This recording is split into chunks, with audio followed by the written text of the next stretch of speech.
This obviously led to me waking up later and being late to work on more than one occasion. Chris was also spending less time at the house.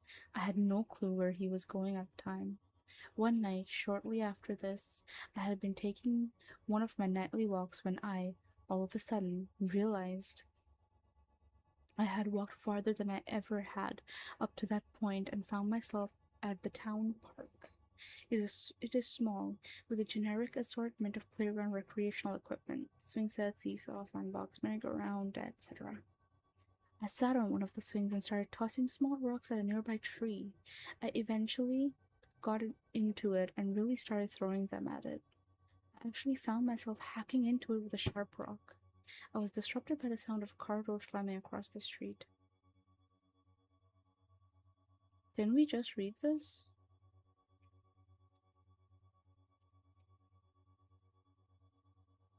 I stepped behind the tree and watched as a couple were getting out of their car and sat on a porch swing near their front door and started talking. Okay, no, this is different. I decided I wanted to listen to their conversation just for the hell of it and snuck to a tree nearer to their location. Repeated behavior. I quickly got bored with their conversation and got more interested in finding out how close to them I can actually get.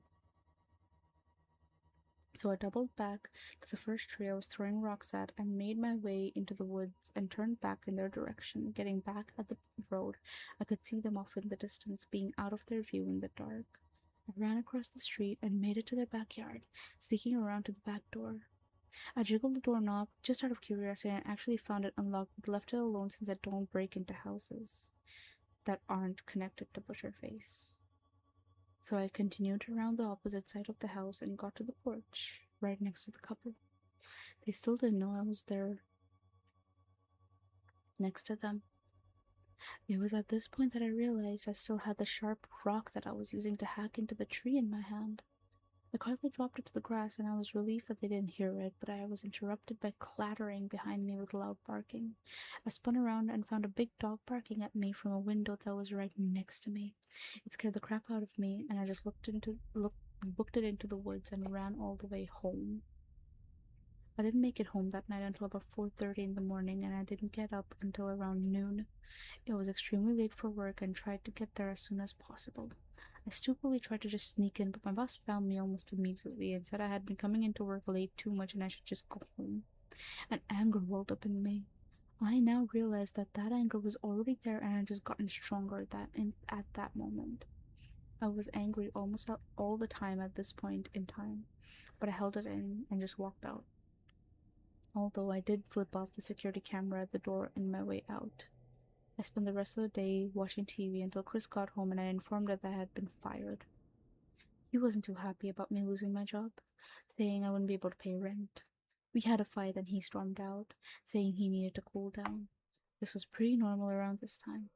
We barely spent any time at the house, though I still didn't know where he was going, which piqued my curiosity, and a couple days later I followed him and found out he was going to his ex's house.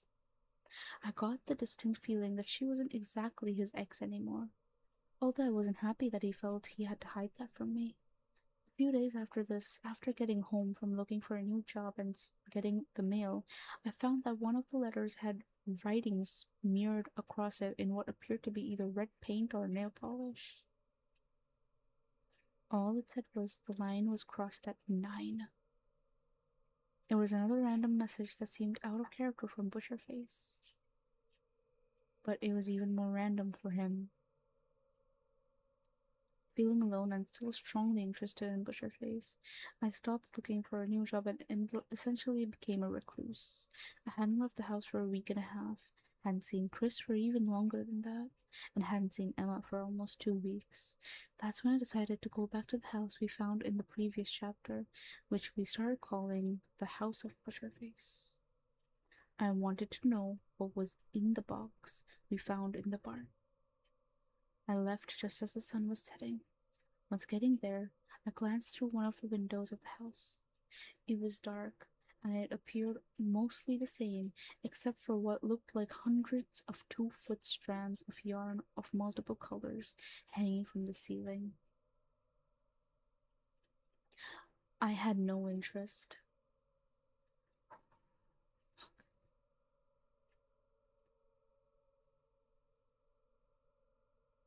I had no interest in entering and exploring the house further. I walked around the house and headed straight for the barn. Opening the door, it also appeared to mostly be the same. The brick tree was still there, except for more art on the walls. The bright lights were no longer on,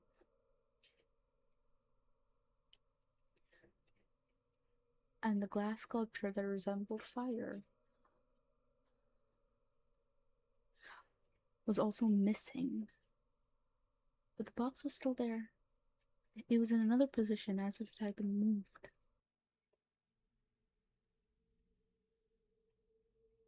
Though, as it had been moved, though, I walked right up to it and reached for it but froze. My hand was inches away from it, but I started thinking about my fuck the shit, fuck the shit, fuck the shit.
I am terrified.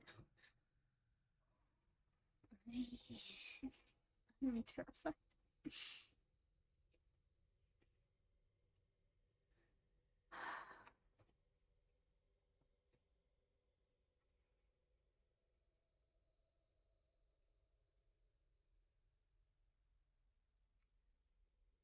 Can I power through this? I wish to go for at least 6 hours today, or at least finish the story. How much of the story is left? Fucking god. Um,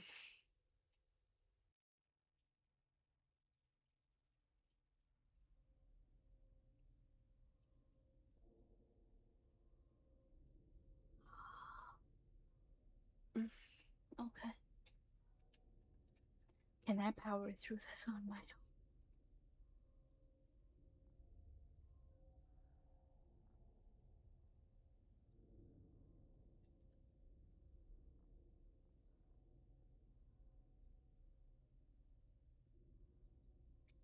Can I or can I not power through this on my own?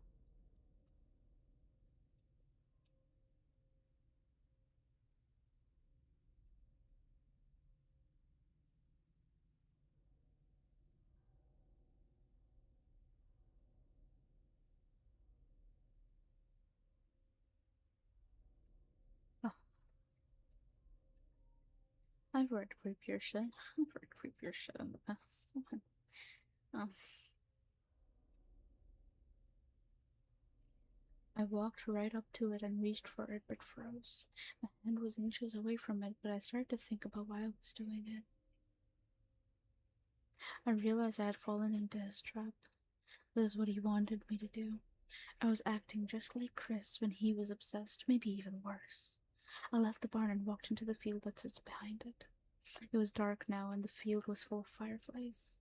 I started pacing around it, much like I had been doing previous nights, but this time it was because I was deep in thought.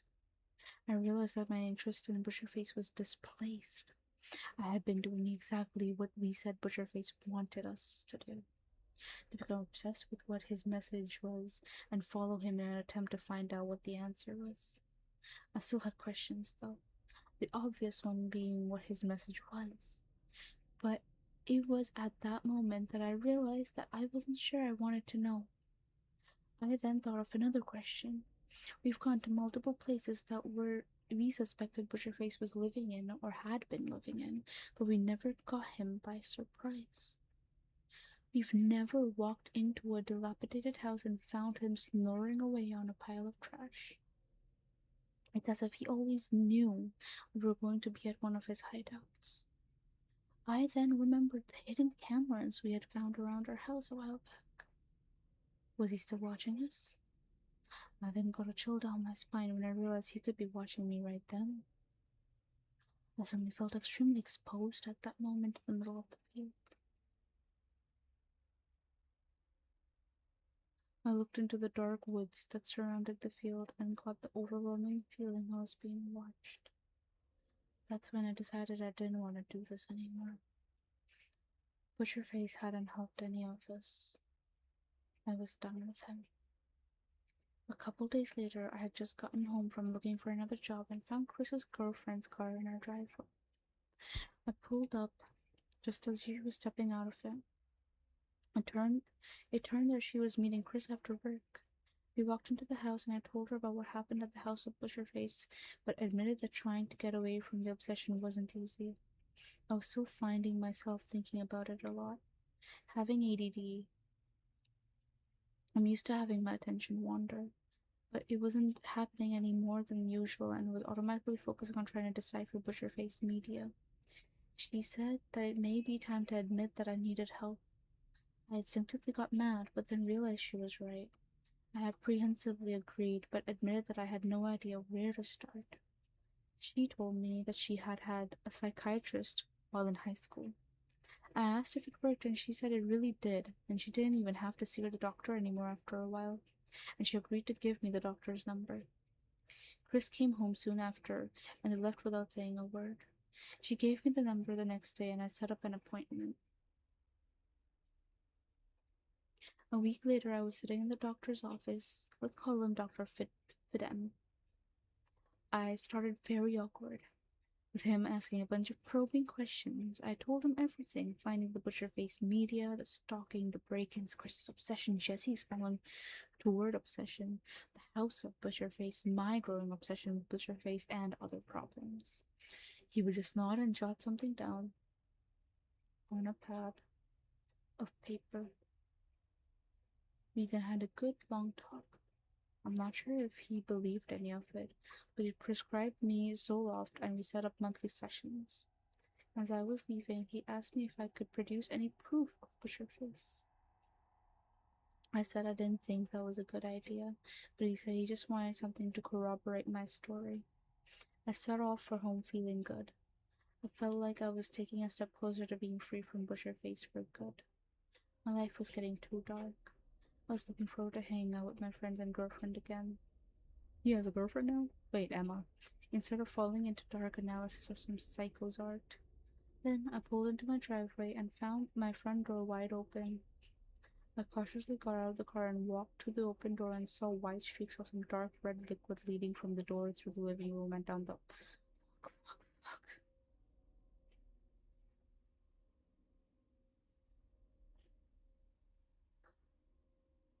door and saw white streaks of some dark red liquid leading from the door through the living room and down the hallway toward my room.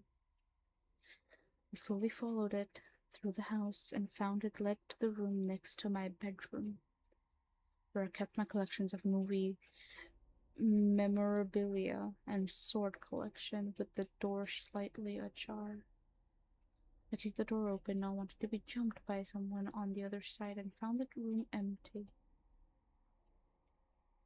The red streaks led to the room, took a right turn, and stopped close to the wall and ended in a circle smeared onto the carpet. Sitting in the center of the circle was the box that was in the barn at the house of Butcherface. Crudely written in red on the wall above it was "Count to 8 at the last gate." An empty can of paint sat tipped over in the corner in a pool of dark red paint. My collection of swords had been stabbed into the wall as well.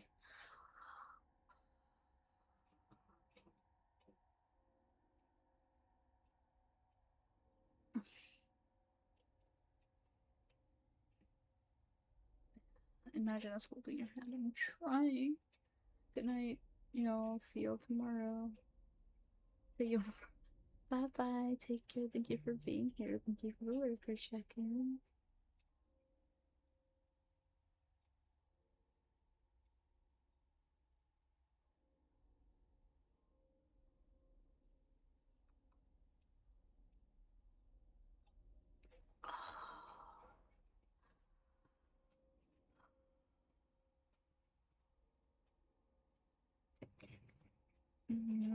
Take care, King.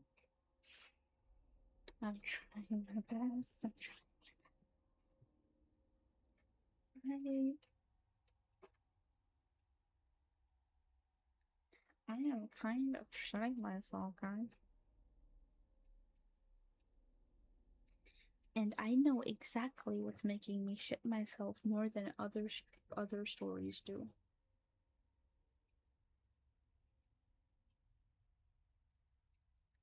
It's possibly the fact that this story had a clear thing of oh, I'm probably pulling more people into this by writing this story. And I thank you for the pet.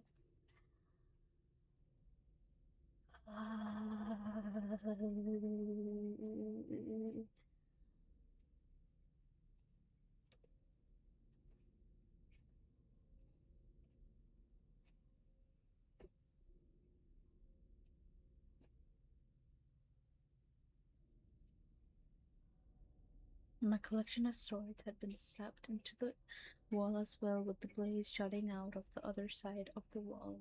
In my room, where my head would be on my bed, I picked up the box and brought it into the living room. Putting it on the coffee table, I sat on the couch and just stared at it, fighting every urge to open it. One side of my brain kept saying, just take a peek, it won't hurt anything. The other half kept bringing up the fact that I just came back from a therapist session in an attempt to stop this obsession. I really don't know how long I sat there staring.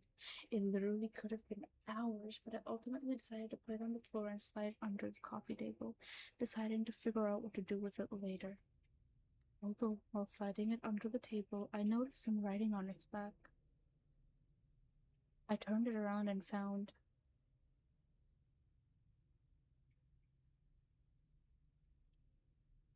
Fratres rutilis phasma.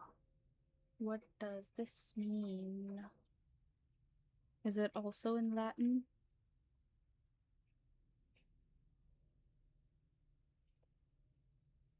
For Latin again, I thought so. Google Translate.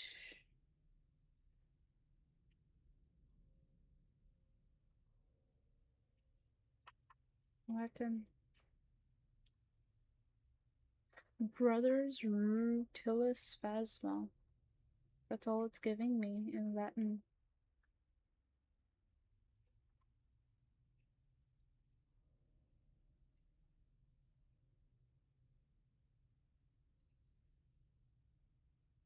Phasma is probably something ghost. Really? I chucked it into Google Translate. Carved into the wood. The soul left Dr. Fidem gave me wasn't fun. I was pretty much stoned off my ass because of the serotonin flood, which was a feeling I wasn't a fan of. I just kept giving feelings that Butcherface was watching me. In fact, the first time I took it, I was sitting on the couch in the living room and seemed to remember seeing the front door slowly open, and that's it. The memory fades out after that. Although I slowly got used to it, after a while, when I decided it was working for me, I made plans to go to dinner with Emma at an expensive restaurant in the city. I hadn't seen her for a while, and we wanted to celebrate, of sorts, my transition away from Butcherface. Just as I was walking out the door, I got a call from Jesse, who I hadn't seen since we found the Butcherface mask in his desk. He wanted to meet up for dinner as well. I told him my plans with Emma, and he said we should meet him at his loft. which is in the city as well, and added that he had much more interesting activity planned. I was apprehensive, but agreed to it. After picking up Emma and arriving at Jesse's loft, he jumped into the driver's seat and told us our destination was a surprise. We were nervous, but we agreed to go. As a side note, this is actually the first time Emma and Jesse had met. During the drive, he talked the whole trip, just about random topics, art projects, new tattoos, people we didn't know, altering his Bane mask to make it his own, and something about an underground art exhibit. After a while, he said we're here, and turned around a corner into the parking lot of a zoo. It was 10 o'clock at night. What were we going to do at a zoo at this late? He got us out of the car, and as we walked to the gate, he called someone on his phone and only said, "Hey, we're here," and hung up. After waiting at the gate for a minute, we were met by a man me nor Emma knew, and who was friends with Jesse. He opened the door and escorted us to the zoo and opened a gate sitting in the back, letting us into an area intended for employees only. It was at this point that I started to get really nervous. I could tell Emma was nervous too. This was beginning to feel like a bad idea. We were then ushered into a large grey cube-like building full of people. The balcony above our heads was also full of people. There were large doors on the opposite side, and I believe this is where they usually kept the elephants, but instead, the large cement floor was made into a makeshift racetrack.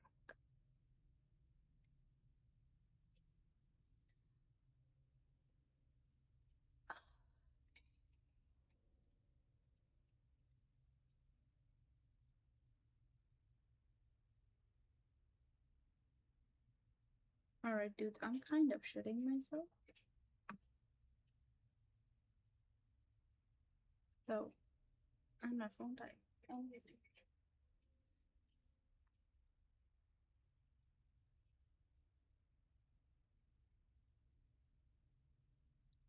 That's like what, 4.5 hours of constant usage. No, near constant usage. It's not bad, not bad. Like, with the camera on and shit. Good stream finish. No, I've got another phone.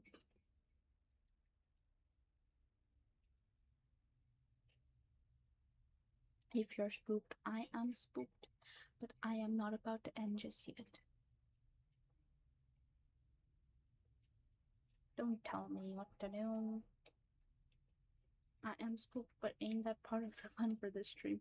Anything for content, anything for content, anything for content, anything for content.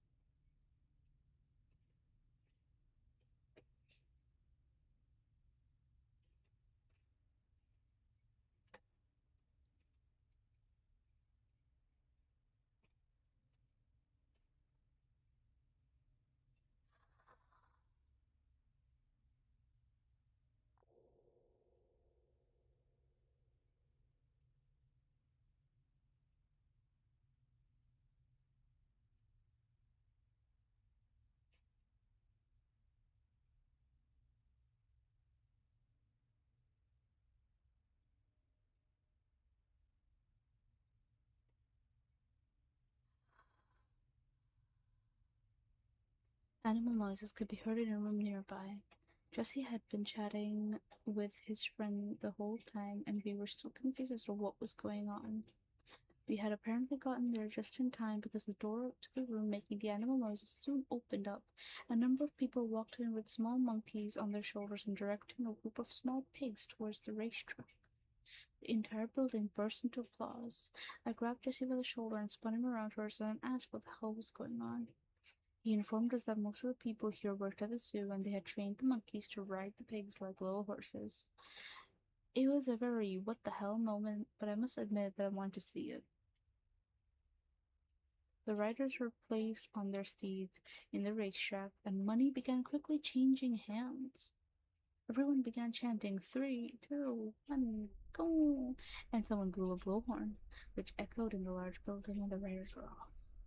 The whole building burst into more applause as the race began. After making 3 laps around the track, the race finished and the animals were given treats, picked up and brought back into the room, only to be replaced by a new group of pigs and monkeys. This continued for about 2 hours. Translation: Butcherface's brother, Ruthless, is shiny gold and red. Phasma is phantom, ghost. Interesting. Is the connection to the story? I do too.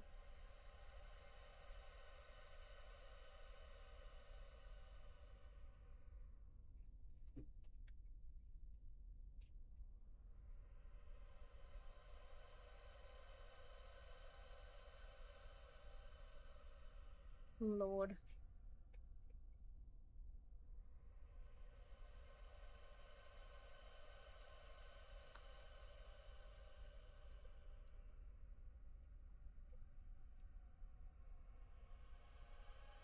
We lost Jesse in the commotion after a while, but we continued to watch the games. Shortly after I realized Jesse's absence, his friend who greeted us at the gate tapped me on the shoulder and said, "Your friend asked me to give you this," while handing me a folded piece of ripped paper. Expecting it to be from Jesse, I unfolded it and found 7 gateways have already been opened and not to heaven written on it at a steep angle. I quickly asked him who gave him the note. He pointed over some heads into the crowd, saying he did, and after a pause added, "Oh, he's gone."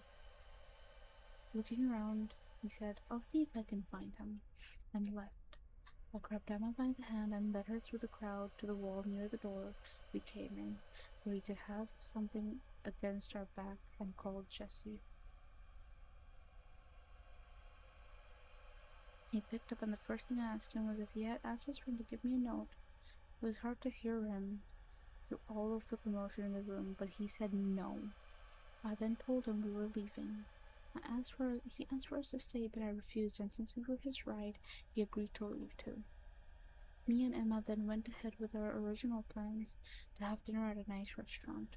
The problem was that most of them were closed at midnight, and we ended up at a McDonald's, but the mood soon lightened. We were laughing and telling stories. Emma lightened up to Jessie too, and they seemed to get along. The night ended on a better note than it started, and we all agreed to hang out again. About a week or so later, I was back in Dr. Fidam's office. He said he really wanted to find the source of my obsession. Finding the source could help in aiding my recovery. He went on to say that an obsession or fixation can often have a sexual connotation, which made me thoroughly uncomfortable. He most likely noticed this. Oh my god! He jump scared me. Hello. Oh my god, hi. Thank you so much for the raid. Thank you so much for the raid, DJ Freedom. Welcome. I'm Venuka. I'm your yonder vampire cat girl. I am reading Butcherface. I am thoroughly spooked. I am sitting here actively shitting and pissing myself. How are you? And I hope stream went well. What were you up to? I'd love to know.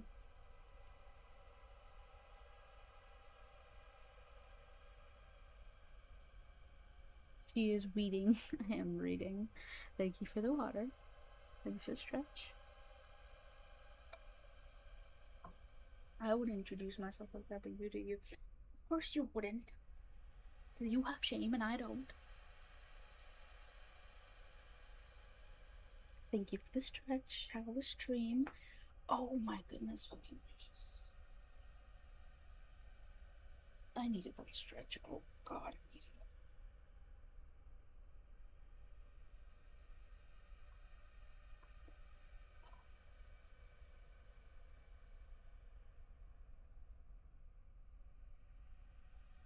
But yeah, what were you doing on stream? How did you find me?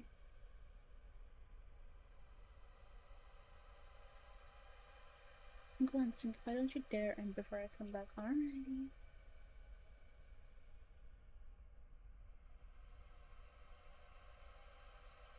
Let me turn on the other lamp that Demon got me. The first lamp that I have on the moon one is one that Mom got me for my last birthday. That's the one that demon got me this year. I'm gonna turn that on too. Just for no particular reason. Just because it's pretty. Um, random. I see. I see. But you got that already. I did. I did. It's very pretty. It's very pretty. It has the lily of the valley with a little cat sitting on it. Um, but yeah, thank you so much for the raid. If you need to raid and run, please do. Please take care of yourself. Get water. Get food. Get some rest. And I really do appreciate the raid. And I'm glad you chose me. If it was on random, I'm glad you chose me and clicked on my stream. That does make me extremely happy, and I hope I'm able to entertain you and your chat. Uh, what were you up to, by the way, on stream? You never told me what you were doing on stream.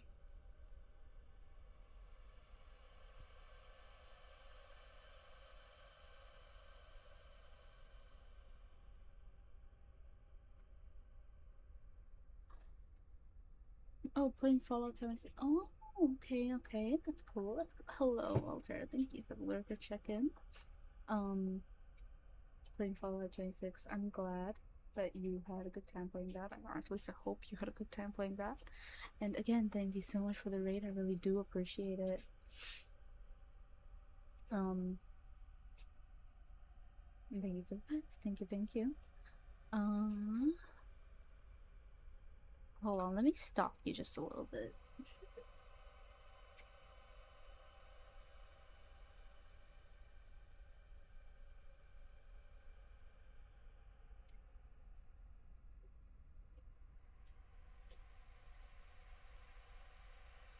Why does it say you're still live?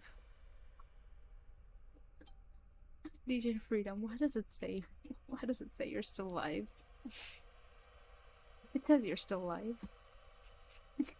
Are you still live? Are you still streaming?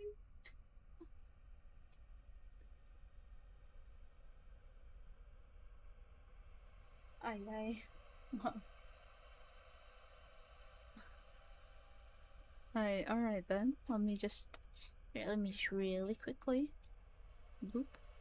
Drop you a follow.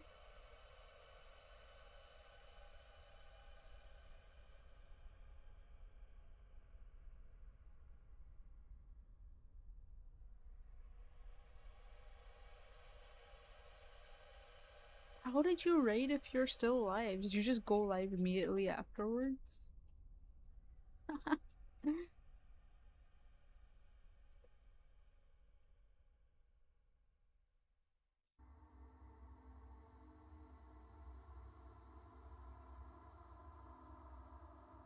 The game is buggy as fuck in the beginning.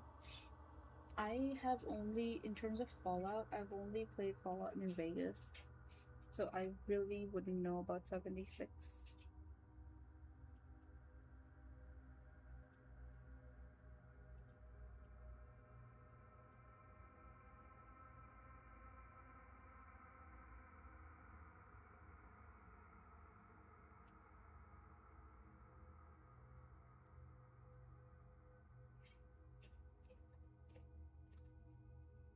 I did through my stream manager, I think. Interesting, interesting. Well, I truly do appreciate the raid very, very much. Thank you, thank you.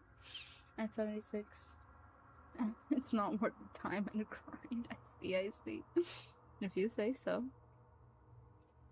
Alrighty. Well, thank you again. And good luck on your stream, on the rest of your stream. Okay. Continuing the story. I see the darkness of the night in the window in front of me slowly coming down, and it's starting, more and more light is coming in with each passing second, and I am so grateful.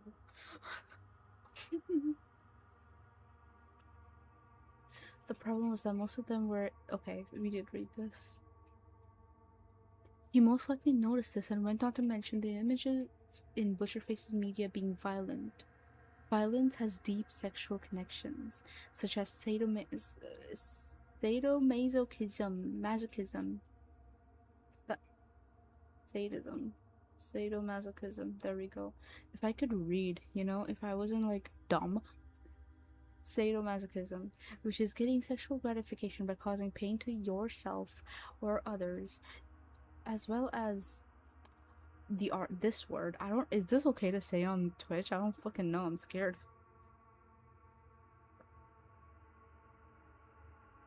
As well as the R word, which is actually more of a form of control than being sexual. After a while, my gaze had made its way to looking at the floor. I was getting close to the end of the session and the conversation had gotten really deep. I heard him open and close a drawer from his desk and I glanced up at him to see a burlap mask looking back at me. I gave out a yell and instantly began climbing up the back of the couch, trying to get away. He quickly took off the mask and calmed me down, explaining that he had made the mask out of the description I had given of it during our first session and was attempting to use it as a part of the therapy. A sort of curing arachnophobia with spiders kind of thing. Okay, so exposure therapy. He ended the session by asking if I had any evidence of Butcherface, like he asked during our first session. I showed him the envelope and ripped paper I had gotten over the past few weeks, as well as pictures of the writing on my car and the wall at my house, and left. Later that day, Chris's brother Evan stopped by looking for Chris, who was still spending most of his time away from the house.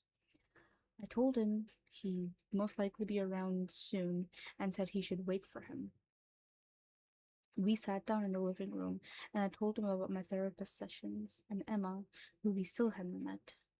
It turned out he was finally moving out of his parents' house. He still wasn't sure where yet.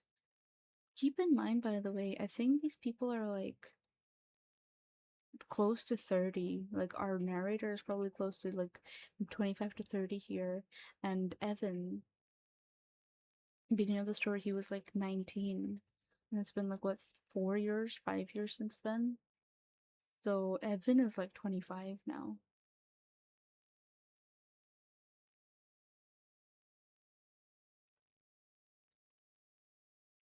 Or like around 25. There's no. Well, you never know, okay? I'm just saying, you never know.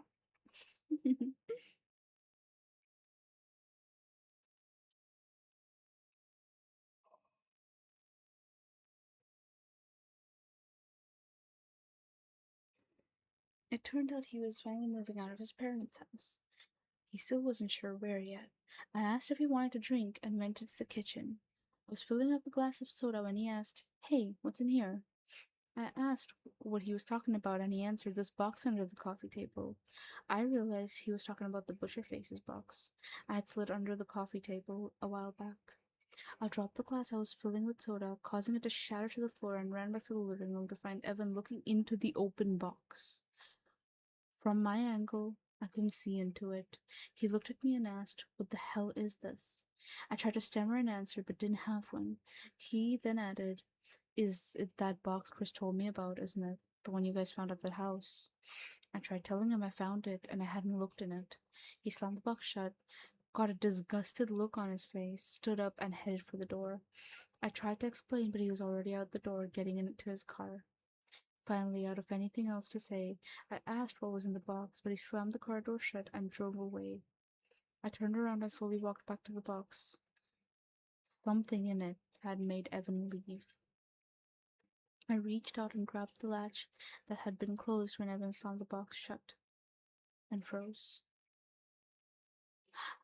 I stood there for a second, said nope, picked up the box and threw it into the trash.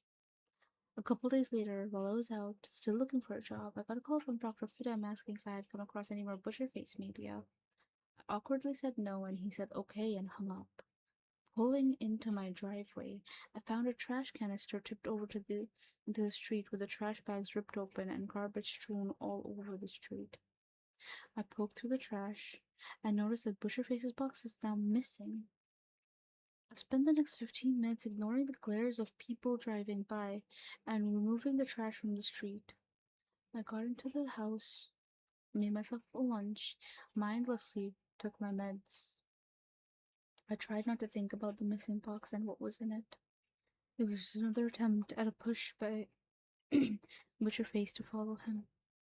The good thing about that is that it shows he knows he's losing. I soon began to feel lightheaded. It got worse and I couldn't keep my balance anymore. I felt my head felt too heavy to hold up and my fingers got numb. Thankfully, I was sitting on my couch and I fell sideways, lying flat out on the couch. I had just enough coherence to glance at the coffee table and notice my medication and realize someone had switched it with some sort of sedative. Fuck. Everything then faded into black. I don't know how long I was out, but I did momentarily gain consciousness and found myself lying on a dirt floor of a dark room. I could hear some people screaming off in the distance as if in a fight. I opened my eyes to find the girl we saw on Chris's ex's camera, renamed Falseface, about 10 feet away from me. Her hair was now short and red.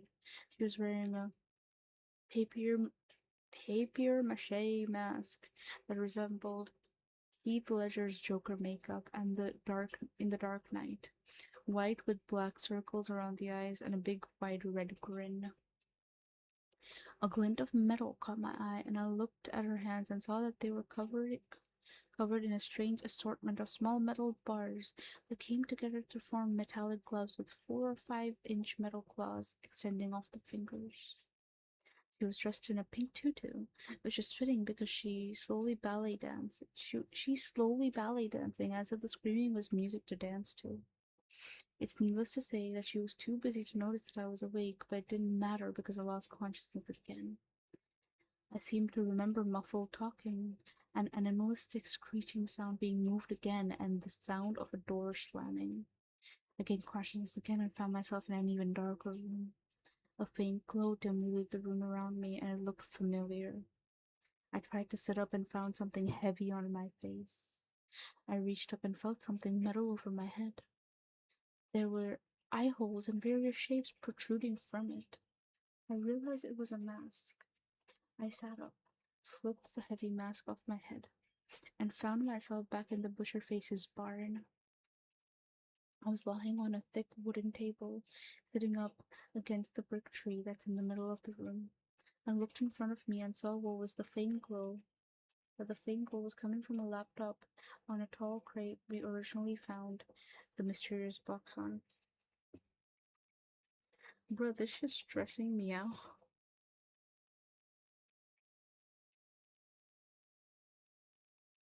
This shit is straight up stressing me the fuck out. This shit just straight up stressing me out, bro. Stressing me the fuck out, bro. Ay, ay, ay. Okay, okay, okay. We chill. We are very chill. Nothing wrong is happening. We are very safe. Shoot myself. Okay, I'm gonna turn this shit down.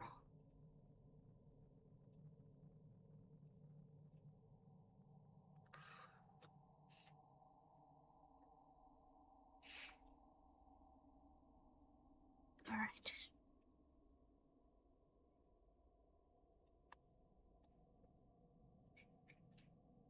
I was lying on a thick wooden table, sitting up against the brick tree that's in the middle of the room.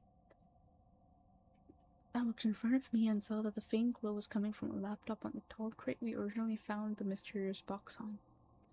I looked at the mask in the dim light and saw that it was chunks of rusted metal welded together into the shape of a pig's head, with sharp spear-like points for ears and a bent metal cylinder for the nose. Throwing the mask onto the floor, I set my hands on the table, ready to heave myself off of it, and I felt something under my hand. I picked it up and noticed it was Chris's girlfriend's camera. I put the camera in my pocket and slid off the table and made my way to the laptop. It was open to the Butcherface's website me, Chris, and his ex saw in the previous chapter. It was on a page that had pictures of people wearing masks of different designs. I began scrolling down the page and just kept going. Picture after picture rolled by, but I stopped at one. It resembled a Bane mask, but different enough that most people probably wouldn't have even recognized it as a Bane mask. The only reason why I knew it was because it was Jesse's Bane mask. I pushed the laptop off the crate, causing it to fall to the floor, the screen going black. I just wanted to get the hell out of here. Still feeling lightheaded, I stumbled across the barn to the doors and attempted to push them open, but they were locked. I stood there trying to think of a way to get the doors open, maybe a tool, or I could try kicking it. Then I remembered the hatch in the floor I noticed in the previous shaft. I found it in the darkness and pulled it open and climbed down the flight of stairs. It was pitch black in the basement. I couldn't see my hand right in front of my face. I took a step forward and bumped into something wooden. I wasn't going to get out of here without some light. I then remembered the camera in my pocket. I turned it on. Remembering what had happened previously with this camera, I checked to see if any pictures had been left on it. The first one was a hand holding a piece of paper in the shot. On the paper was crudely taped words cut from magazines. All it said was, "The six will fix." I deleted it and saw that the rest of the pictures were normal pictures of Chris's girlfriend. I then used the flash of it to light my way through the basement, which appeared like a maze. Crates and trash was stacked up, creating makeshift walls that twisted and turned, never going in one direction for very long. Trash and other objects littered the floor like mannequins, old clothing, furniture, objects also hung from the ceiling by string.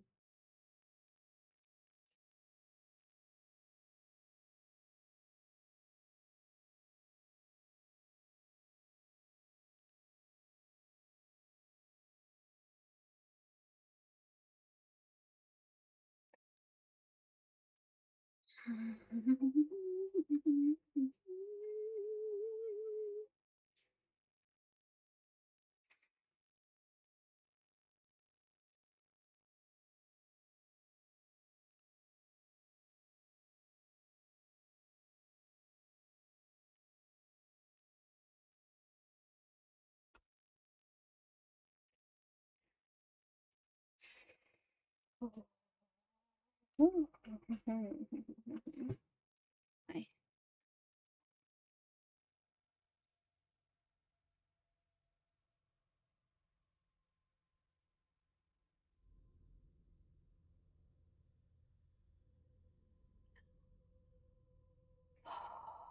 Okay, okay.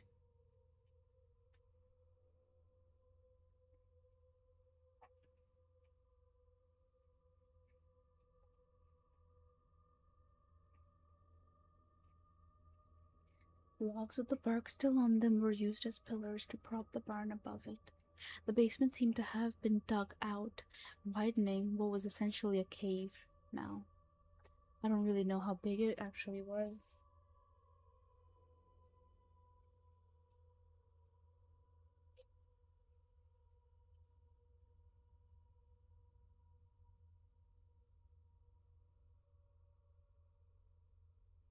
Since I could only get what I saw through the split-second flashes of the camera.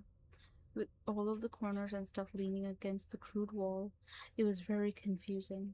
I came to dead ends so many times and had to go back. These things also created shadows in the flashing light, as if I had caught something moving. I had the feeling of being watched even more. It's like the feeling you get when you have to keep your eyes closed while washing your hair in the shower. Oh, fuck that fuck that fucking feeling, bro. Feeling that something is standing right behind you. I was getting nervous, making myself more lost. I tried to push a wall of crates over, but it was surprisingly sturdy. I remember turning around a corner and finding an ornately carved bookcase blocking my path. There was only one book on the shelf. It looked extremely old and was falling apart. I picked it up and looked at the worn cover, and the title was Ad Vertere Rutilis Phasma. What did Donut say Rutilis meant?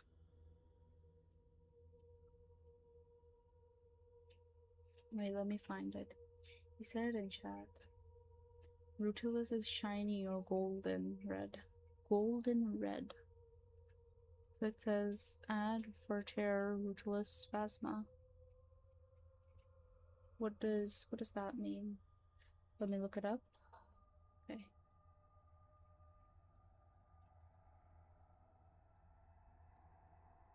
To turn. Okay, add for terror means to turn. I put the book back on the shelf and went back the way I came. I found a straight pathway along the dirt wall that led through a doorway, dug in the dirt that descended deeper into the ground and around a corner to somewhere larger and darker. I backtracked and followed the dirt wall until I was cut off by another wall of crates and followed that. Getting to its end, I turned the corner and finally saw a beam of moonlight shining from around another corner. I ran around the corner and found the door. I ran up a small flight of stairs and threw the door open, finding myself finally outside in the woods near the barn. Fuck, let's fucking go.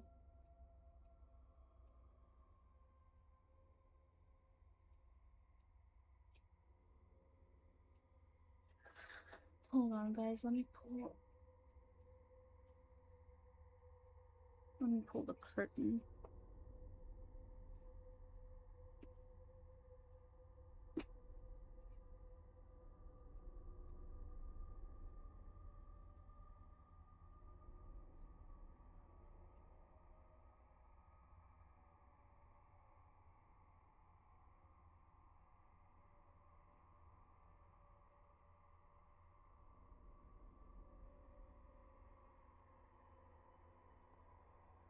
Okay, that's much better.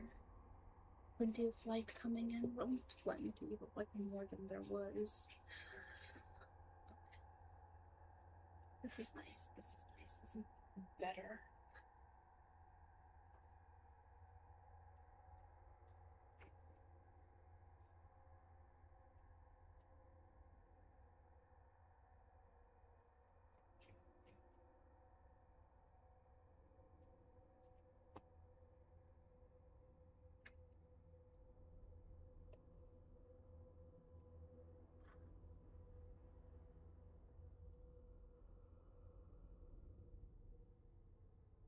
Is it nighttime over there? Yes, it is actually much after nighttime.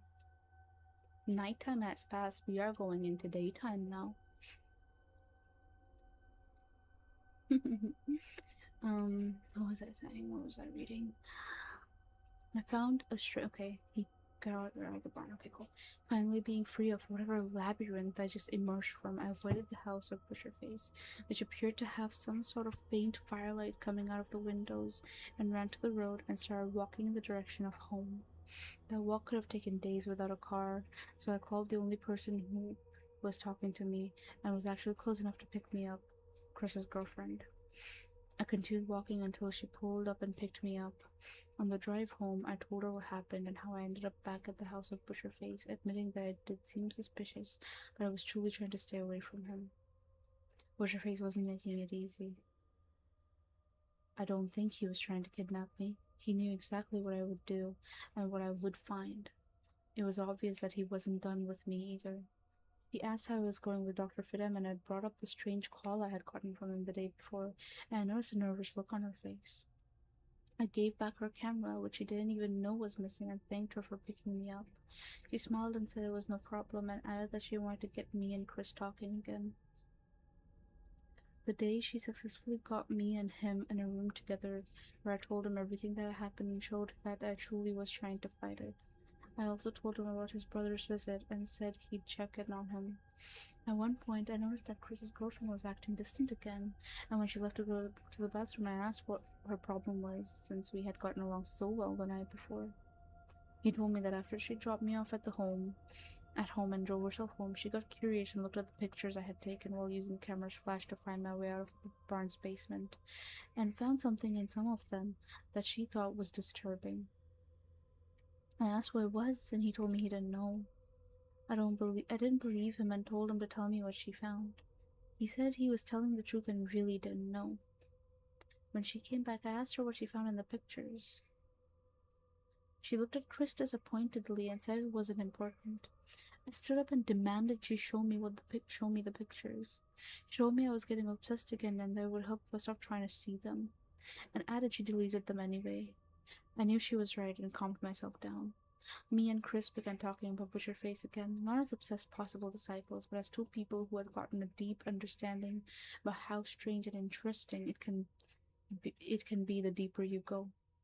We still wondered how he draws people in, deciding that the better we understand the obsession, the better we can fight it.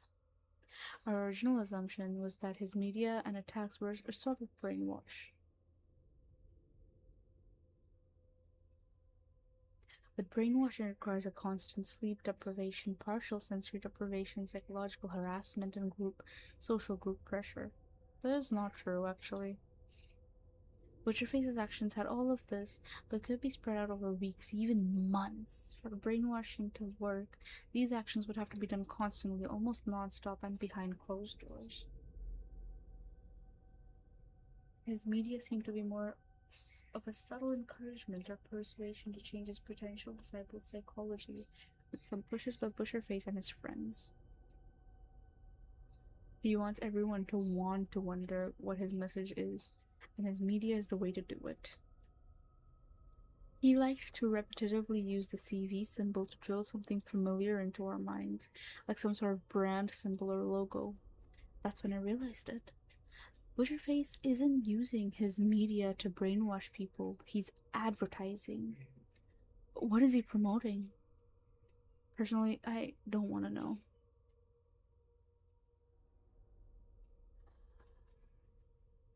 So, how are we feeling, chat?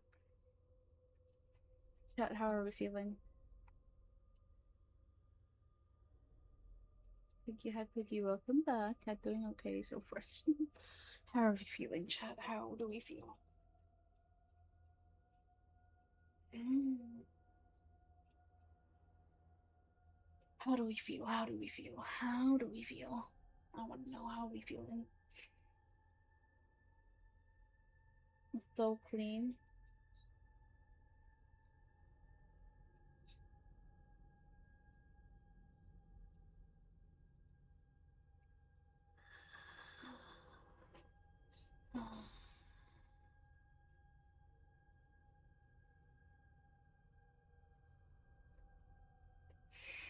Mm-hmm.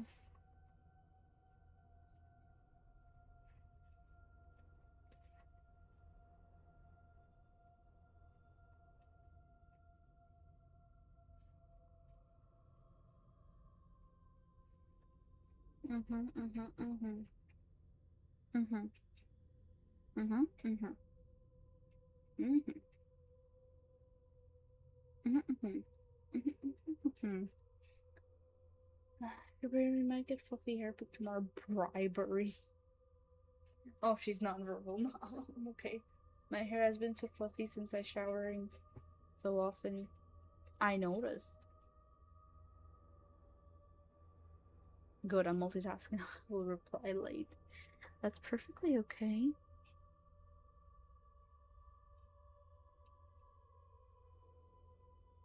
I will riz you people up after I'm done reading this just to get my mind off the shit. Part 7.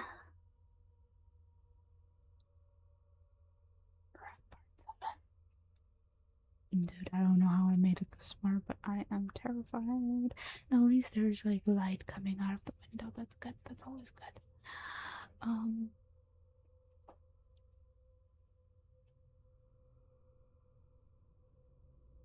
I am partially considering having a friend sit on call with me until I'm done streaming, just so I'm not shitting myself anymore. Oh, we should just part 7 now. Mm-hmm. Oh, Daddy Corn, hi. Sorry I'm late. I'll be lurking though. I'm still prepping future meals. I'll have to catch up on this VOD sometime. Yes, please. Thank you for dropping by. I really do appreciate it. Appreciate you so much. There you go. um,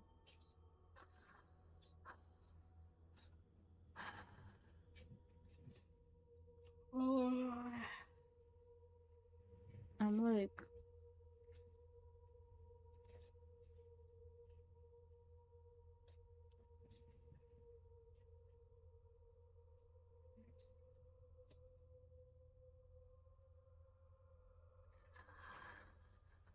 I think I'm okay for now. If it gets intense again, yeah.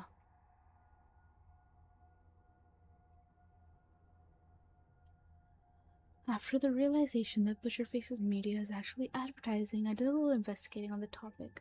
I took a class on the subject in college, and even though I'm not an expert on the topic, I know how effective it can be. That may be the reason why I could ultimately fight it. Understanding how it works could have given me an advantage in fighting the obsession. Advertising draws heavily on psychiatry, anthropology, neurology, and behavioral studies, imbuing mundane products or causes with symbolic qualities that instill often false visions of individualism. One certain type of advertising that seems to fit Butcherface's media is called shock advertising. Shock advertising is generally regarded as one that deliberately rather than inadvertently startles and offends its audience by violating norms for social values and personal ideals. It particularly uses graphic images to highlight a certain cause. Some studies have shown that consumers are more likely to remember shocking advertising content over regular advertising.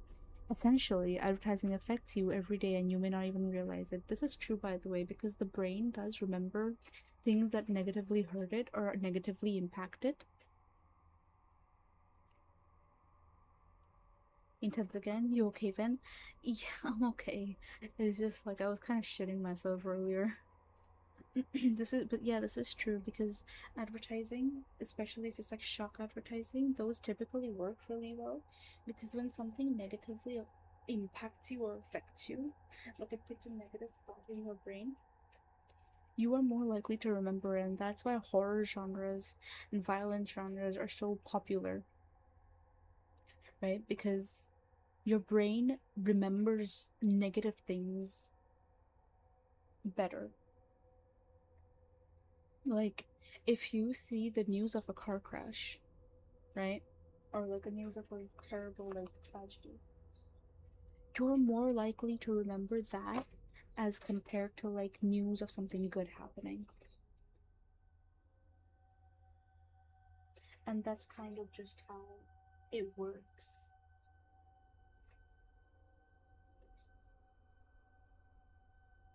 And that's why cancel culture is so popular because when someone has done something wrong, right? That catches people's attention more.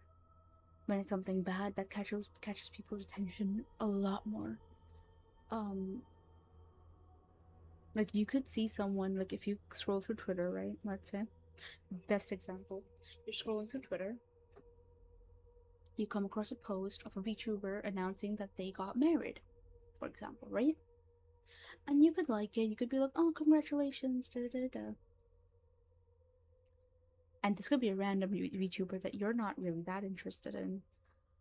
You don't interact with them daily or interact with their streams a lot, but you follow them, and you come across a tweet that's like, "Oh, we got married," and you're like, "Oh, cool." You maybe drop a like. You scroll past. And, oh, good for them. You scroll past. You come across another post of another random VTuber that you were not interested in. You just kind of follow. And this post is about something that they did, something that they did and they're getting canceled and they're like, I'm here to address this issue and I'm so sorry for these reasons. Suddenly you're invested. Suddenly you're like, oh, what, huh, what, hello, huh? And suddenly you're more inclined to read through what they're saying, or if someone else is saying something, you're inclined to read through that, maybe even talk about it with other people. But when you see good news, you're like, oh, okay, cool, that's good for them. And drop a like, move on. Something bad, oh, what's going on here? The brain is more like your mind is somehow more receptive to negativity.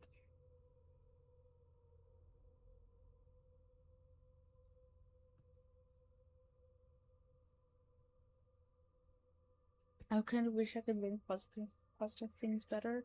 It's not your fault that you can't. It's really not. Brain does like negative. This is true, and it especially again shock advertising paired with persistent advertising. Because another thing about advertising is that you got to be persistent to create brand recognition. Okay, to create brand recognition, you got to be persistent. Like if you constantly see the logo of a brand, constantly you're looking at it, you see it constantly, or maybe a tagline, a slogan that a brand uses, you see it constantly, you're seeing it on billboards, ads online, what have you, right? Plus, it's shocking. That will remain in your head. And you'll be like, what the fuck? I keep seeing this. What is going on? Right? That is gonna work. I'd say Butcherface would make a great employee at an ad agency. He does good work.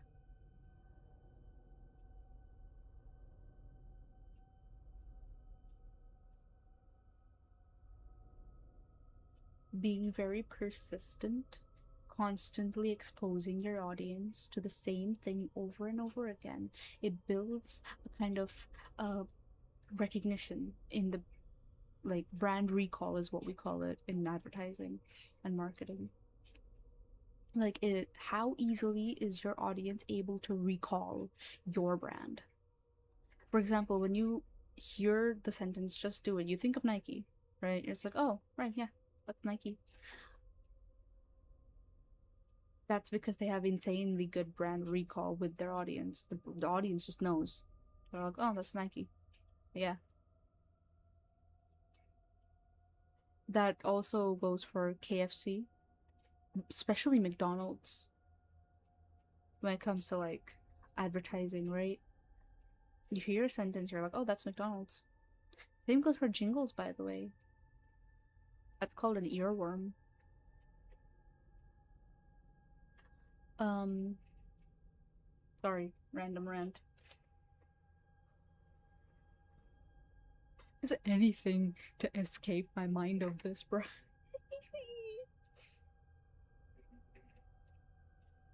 We are persistent.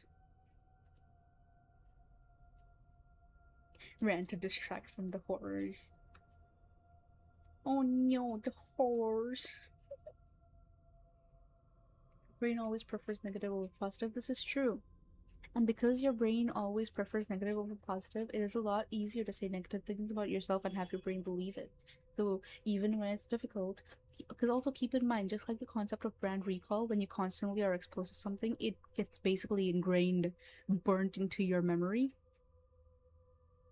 But if one person says something bad, it will stick with you. Exactly, there we go. Um, that's why.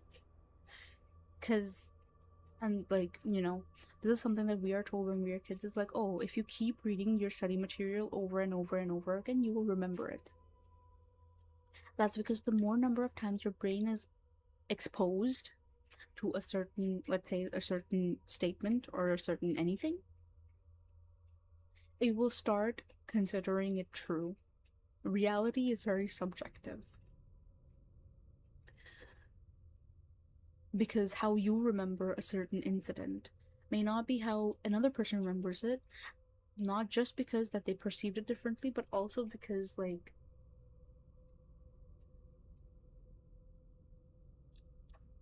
how do I put this? You get it, right? Like, the more you keep, that's why, like, the best liars, good example, the best liars are the ones who know how to lie to themselves convincingly. Because when are you bad at lying? Is when you know that the lie is a lie. When you let your brain actively, with your active brain, your active conscience, is like, oh no, shit, we're lying, right? So when you're trying to lie to someone else, you're automatically like, it's obvious that you're a bad liar. When are you a good liar? Is when in your brain you're like, oh no, this lie is actually like absolutely true. And this happened. That's just how it happened, even though you know it didn't. In your subconscious brain, you know, but in your active brain, you are convincing yourself that it did happen that way, right? You're convincing yourself that the lie is the truth.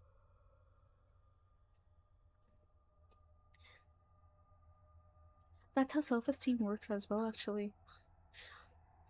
You know the saying, fake it till you make it? That actually works because the more you keep telling yourself, like, n- even as a joke, that's how brainwashing works, actually.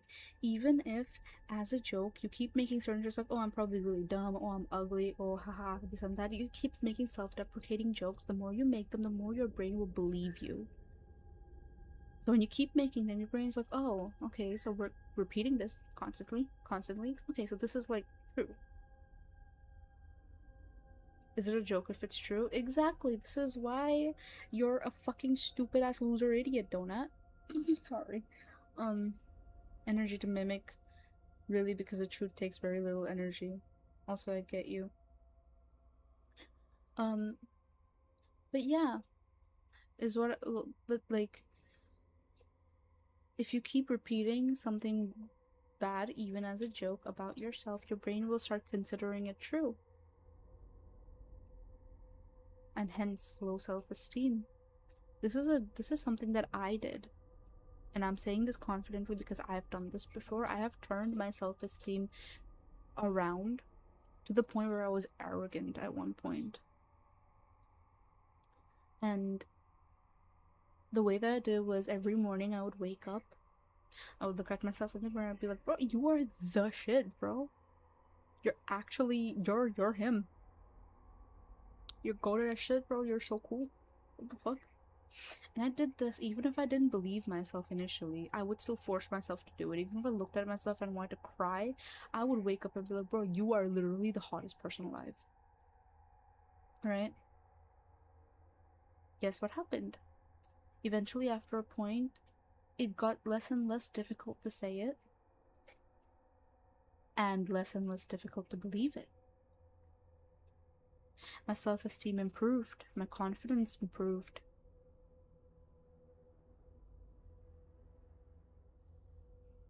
Obviously, it's not how it was back then because this I did when I was 16,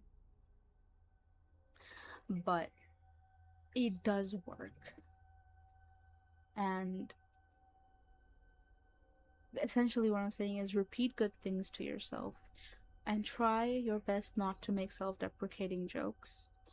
And I'm gonna sound hypocritical saying this, but try not to make self deprecating jokes because the more you make them, the more your brain believes you, and you are essentially making your own life miserable. So simply just avoid making self deprecating jokes and ask yourself before making a self deprecating comment or joke. And if you look at yourself and you are finding things you don't like, before thinking oh, I hate this about myself thought, you're like, but what's good about me though? Completely push away the negative thought and be like, but what's good about me? Forget about the negative thing. What's good? For example, if you're like, oh, I don't like my hair today, come up with points about your hair that you like. If let's say for me, if I look at my hair and I'm like, oh my god, it looks so terrible today. It's not cooperating today, but it's long and it's pretty and it's dyed and it's like you know. Oh my god, my makeup, my eyeliner looks so shit, but I do my eyeliner so well. What the hell? Like I've kind of come so far from back when I used to not be able to do eyeliner ever.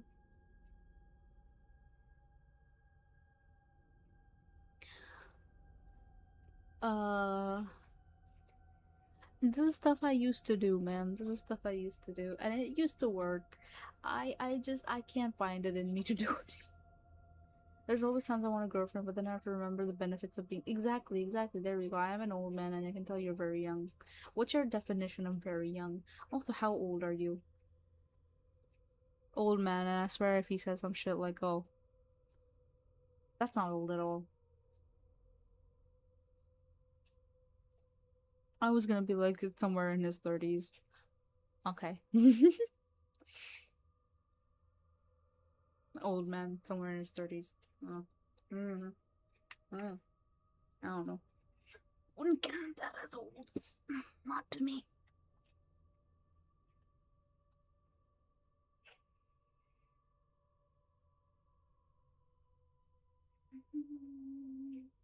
Being single benefits is real. Exactly, exactly. Metal about to catch a stray. I'm holding back, okay? I'm holding back. I'm trying to be nice. I'm holding back. I'm being very nice. I'm holding back.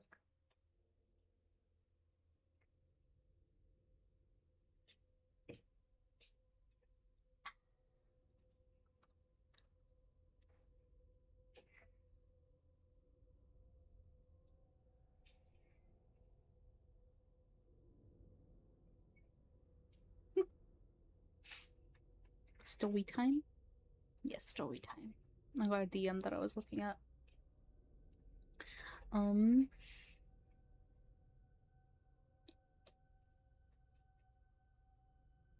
a few days after my and Chris's reconciliation, I got a call from Dr. Fidem. He wanted to have another session, even though we had one a week before. I was in his office the next day. He started off by asking if I had gotten any more Butcherface media. I lied and said no. He also asked if I was keeping what I had in a safe place, to which I told him I was keeping it in a drawer of my desk in my room. He then went to talk about my obsession, and I cut him off and told him that I've been doing pretty well and have made big strides in fighting it. I told him about being kidnapped and waking up at Butcherface's barn. He asked if I had called the police, and I told him they would be of no use. We've looked up We've looked for their help in the past and nothing really came of it. I also didn't want to get pulled into a potential investigation if one had already actually begun. I wouldn't be good for my life or psyche. He said he understood, but added that I shouldn't take these attacks lightly. He got up and walked to his desk and pulled out the butcher face mask he created for a previous session, and just held it in his hands and stared at it for a moment. He then held it up and asked why Butcherface would wear a mask, other than to hide his identity. I said I had no idea. He explained it that in medieval Europe, masks were used in plays to portray allegorical creatures, often gods and monsters. They also often occur in many rituals from around the world for multiple reasons, including protection from gods and against evil spirits. Variations of these actions still happen today, like Halloween and Carnival. He then said that Adam and Eve's use of fig leaves to cover their nakedness after eating from the tree of knowledge of good and evil was an attempt to fool themselves and God.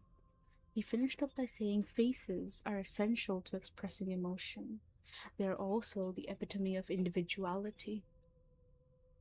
Butcherface and his followers wearing masks are essentially removing both their perceived emotions and individuality, and in a sense, becoming a massless, undefined juggernaut against what they perceive as the metaphorical masks we all wear. He said he actually found the idea encouraging, and if they didn't go about it the wrong way, he stared at it again for a moment, then walked across the room and put the mask in a cabinet, which is locked. He then said that's all he had to say and looked forward to our next meeting. That weekend, I visited my family. They knew I was seeing a psychiatrist and had been walking on eggshells from the beginning, as if some random action of theirs would set me off and I'd go on a murderous rampage. It also seemed like they felt like it was their job to pull me back from my problems. On this particular night, we had dinner and they sat me down to look through old photo albums. They were all familiar pictures I had seen before: trips to Disney World, Christmas parties, Halloween costumes, family functions, birthday parties. One of them instantly stuck out to me, though. I was a small child in it, maybe 4 or 5 years old. This was this would probably make it around 1990 or 1991. I was running around in what looked like a backyard. Chris was in the picture too. We were playing with other children around the same age. Some adults were in the picture as well, just talking to each other. What caught my eye was that in the background stood a tall, broad shouldered clown. He was in profile, and his face was heavily painted and emotionless. He wore baggy yellow, white, and red clothes and a ratty old bowler hat with a large green feather sticking out of it. What made him stick out to me was that he had both of his hands up and his left hand was missing two fingers. I instantly sat forward and asked them where the picture was taken. My mother slipped the picture out of the plastic sleeve and slipped the picture out and read some writing on the back saying it was a birthday party for a classmate called Jeremy. My father spoke up and said he remembered that party and remembered that Jeremy was a very sick child with developmental issues and was most likely dead by now. I asked them if they remembered the name of the clown and they both shook their heads saying no. Disappointed, I later left my parents' house, taking the picture with me. Getting home, I found Chris in the living room watching TV. I pulled the picture out of my pocket and showed it to him. He said, "So what?" at first, then I pointed to the clown to him. He had the same exact reaction I had, grabbing the picture out of my hand and sitting forward on the couch, eyes wide. After seeing Butcherface media so many times, we were sure the clown was Butcherface.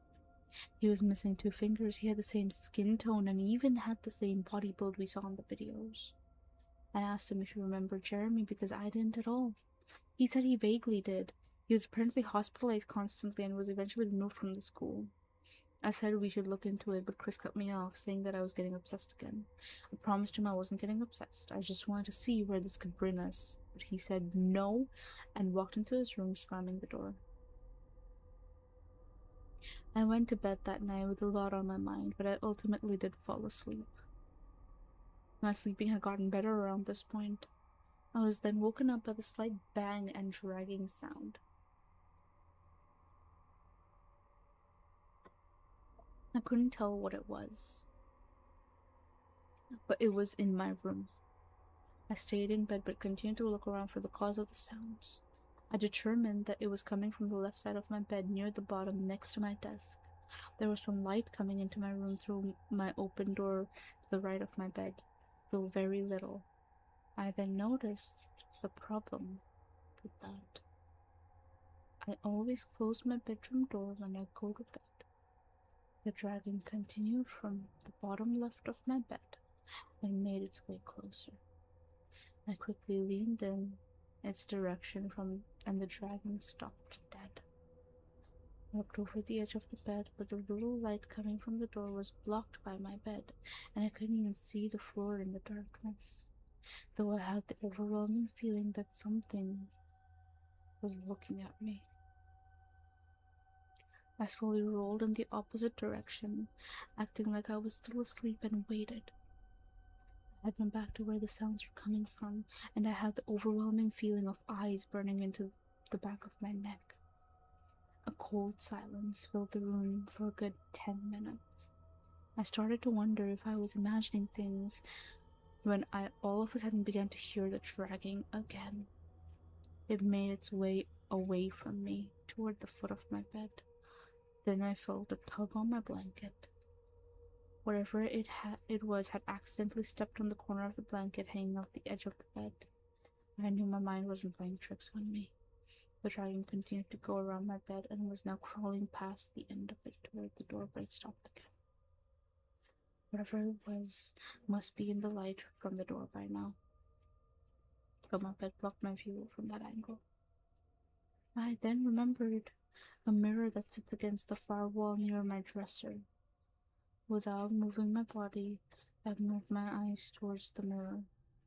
The room was dark, but I saw nothing. Then I glanced down, and what I saw caused me to jump out of bed with a yell. In the darkness of the floor, barely lit by the open door, was somebody lying on the floor, looking back at me. I jumped up and yelled, causing the masked person to jump to their feet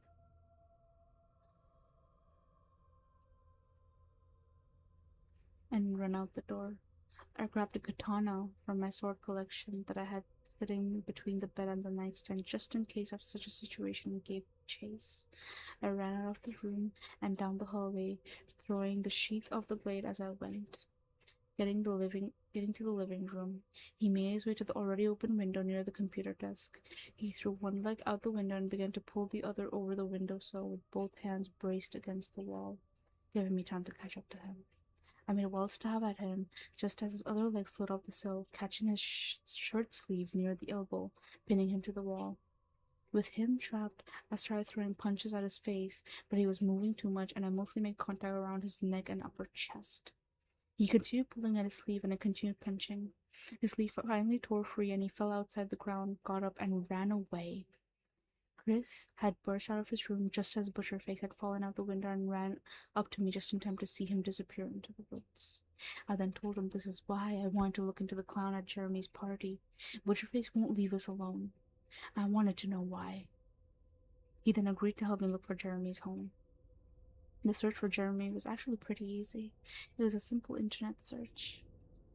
We didn't actually find much on Jeremy himself. It seemed that my father was right. Jeremy must have died at some point in the past. We just basically found an address, and that's about it. A few days later, after Chris had come home from work, we made our way to the address we found, which turned out to actually be a 15-minute drive from my parents' house. Chris's girlfriend didn't want to go. Upon arrival at the location, we weren't sure if anybody was actually still living there. The house was falling apart. One of the windows was smashed with a sheet of plastic covering it, paint was peeling, and the entire house was slightly leaning to the left. The backyard looked similar to the picture, though overgrown. We walked up to the door, knocked, not expecting anyone to answer. We were surprised to hear movement inside the house and walking to the door and a woman's voice saying, "1 minute." The door was then opened, and we were greeted by a short woman of around 50 with thinning hair. She then froze and squinted her eyes as if she was trying to remember something. Her eyes went wide with a big smile formed on her face. She said, "Dash, Chris. Oh my god, I haven't seen you in ages. Come on in, I was about to feed Jeremy." We were surprised that Jeremy was still alive, and she explained that he had some close calls, but he's still alive, though his health has never actually improved and she has to take care of him.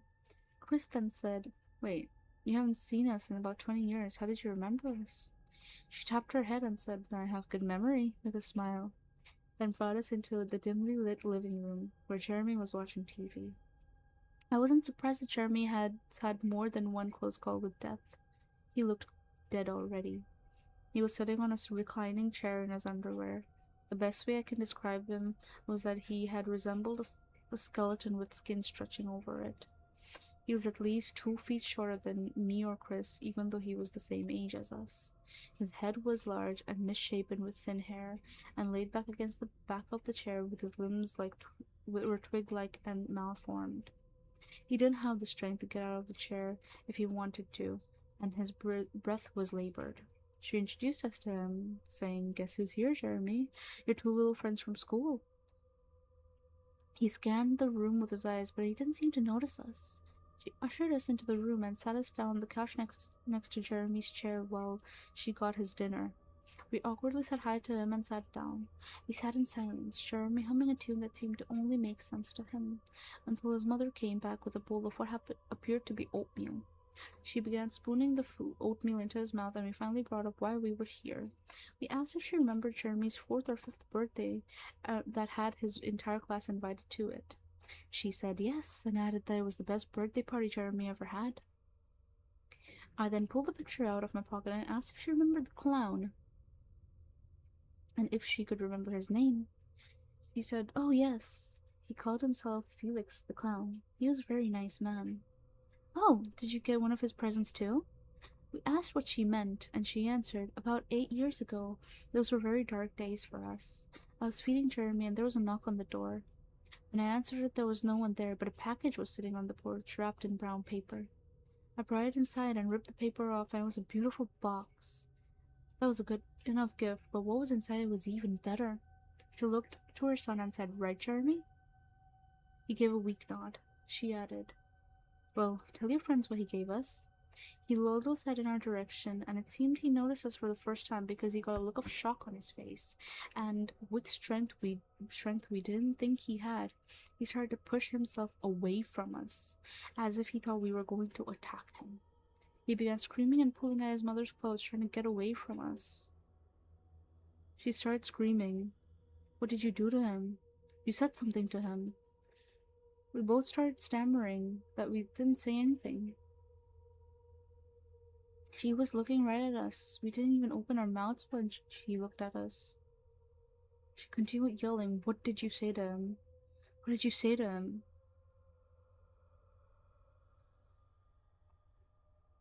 We stood up in an attempt to help calm him down, and she screamed, "Get away from him." And she pulled him closer to herself. She said we'd go, but just as we were about to leave, in one quick movement, Jeremy pulled himself out of his mother's arms and dived at us. I instantly stepped out of the way, but Chris wasn't so lucky.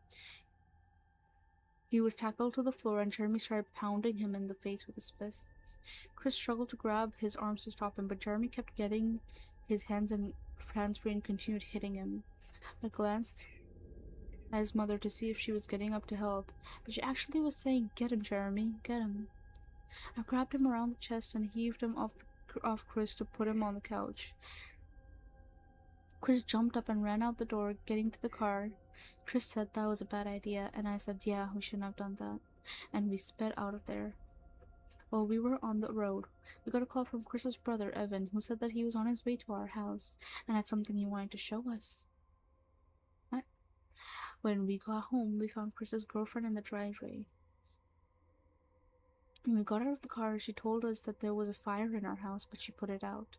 She brought us inside, and we found "Dive into the hive in 5" thinged into the signed, I guess, into the carpet in cursive, with a bottle of lighter fluid in the hall as if it had been thrown there. It must have been lit shortly before she found it, because the fire didn't seem to spread very far and the words were legible.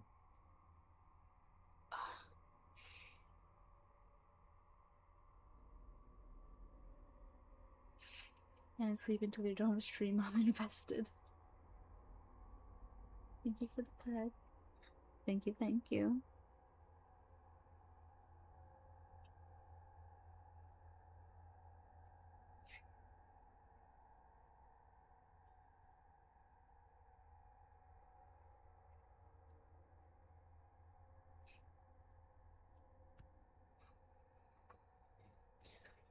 I'm probably just gonna go for about 30 more minutes, okay, guys?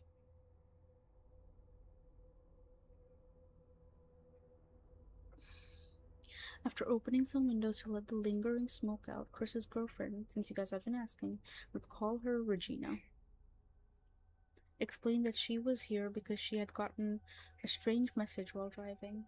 Her phone had rung, and when she answered, a mechanical, computerized voice said, "The camera looks into your soul," and the caller hung up.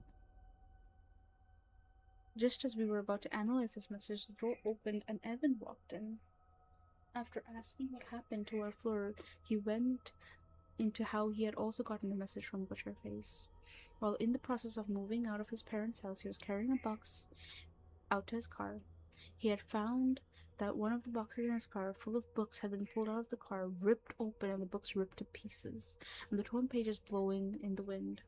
Stuck to the side of the car with chewed gum was one of the torn pages with "A book holds a house of gold" written on it. He asked me, "So when I grow old, will you buy me a house of gold? And when your father turns to the sun, will you take care of me?" Love this time and turn the future upside down. Make places in and I just might be someone. Sorry. Sorry, I haven't heard that song in so long. It just like brought back memories. Holy moly.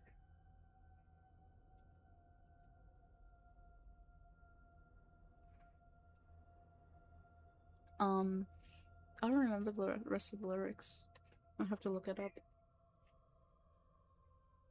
Written on it with what looked like lipstick, which made us assume that this was actually a message from False Face. When he was done telling the story, I made a joke that Butcherface had finally begun multitasking with the message on our floor, Regina's call, and now Evan's note as well. He asked what was in the call she got, and we explained. We all started debating on what the message meant, and when I, thinking of Evan's note, all of a sudden remembered the book I found in the cave under Butcherface's barn. This led me to having to backtrack and tell Evan about the messages I had been getting. He asked if he could see them, and I went to retrieve them from the desk in my room. But when I slid the drawer open, the media was gone. Then I remembered the night I found Butcherface crawling in my bedroom floor and realized that's why he was there.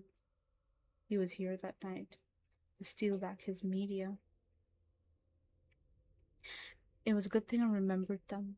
I recounted them to Evan in order of how I got them. 10 is time to tell the tale. The line was crossed at 9. Count to 8 at the last gate. 7 gateways to have already opened and not to heaven. The 6 will fix. Dive into the hive in 5. This was actually the first time I realized these messages were a countdown.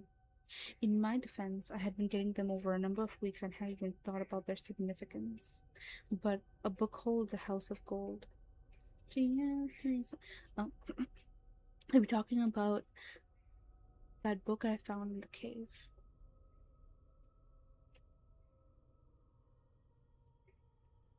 It could mean that reading that book meant good fortune.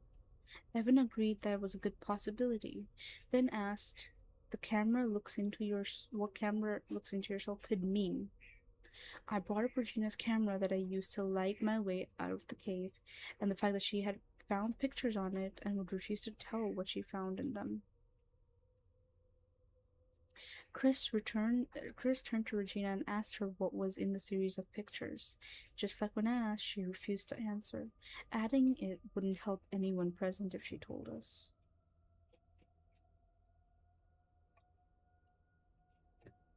Evan jumped in and told her to stop being a hypocrite and tell us. She asked him what was in the box I had placed on the coffee table, and he looked into, and he refused to tell us as well. And she said he was the one who was the hypocrite.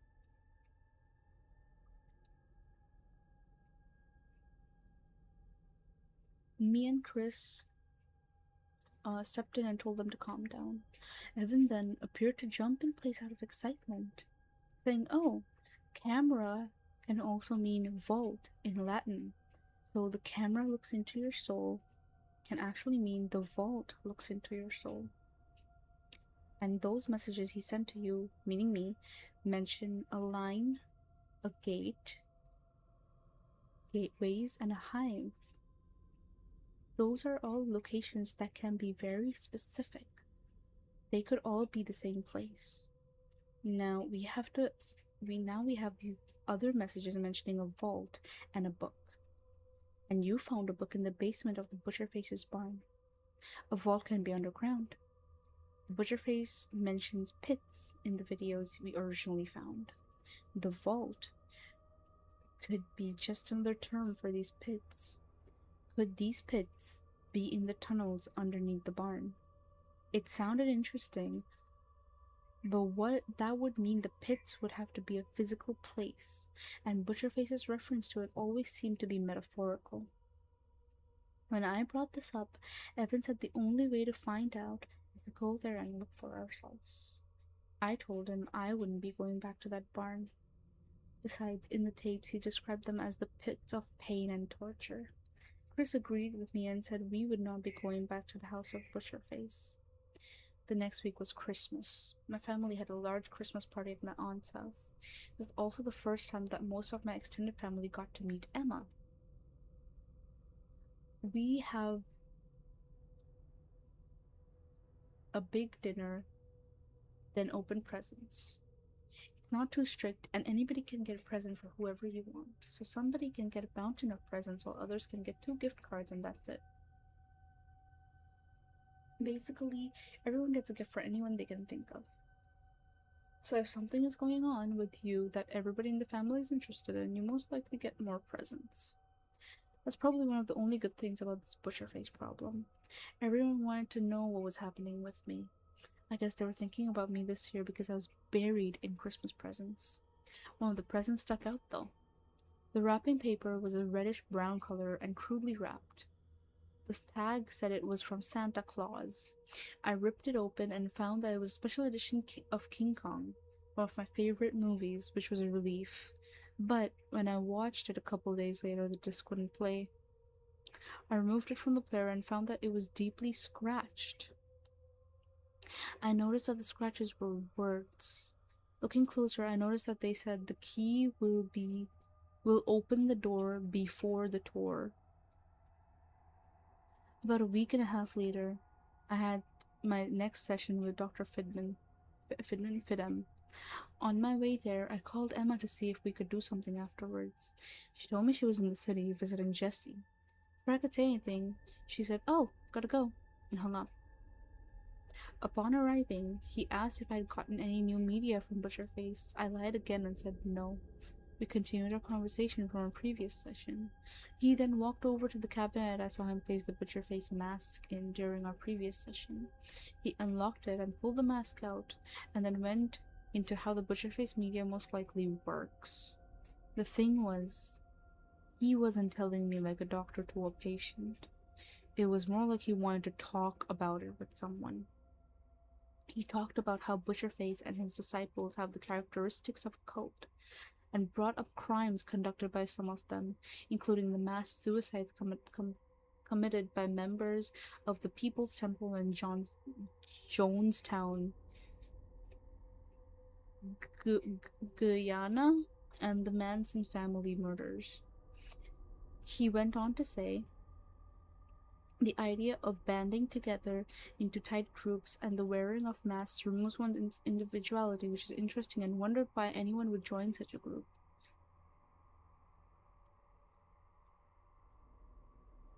Hi Shriek, hi. Welcome, welcome.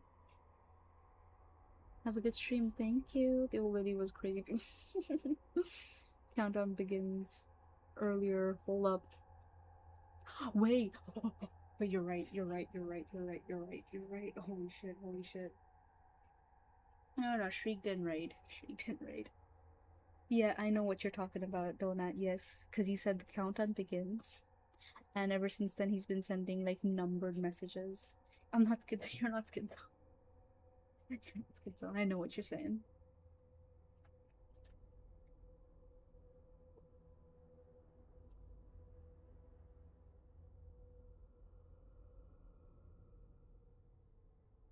She asked me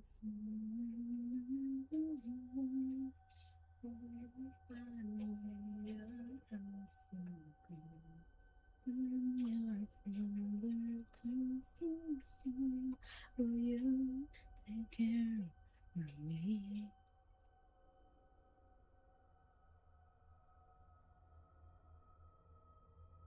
I will make you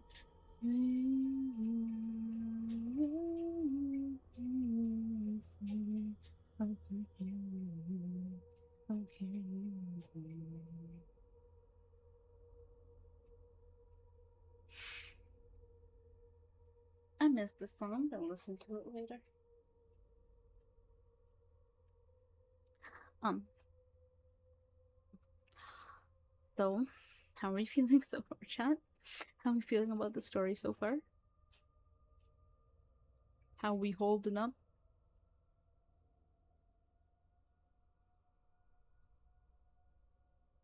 I'm so invested.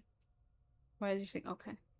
Um, I'm glad you're invested because I am too, even though I'm shitting myself terrified earlier.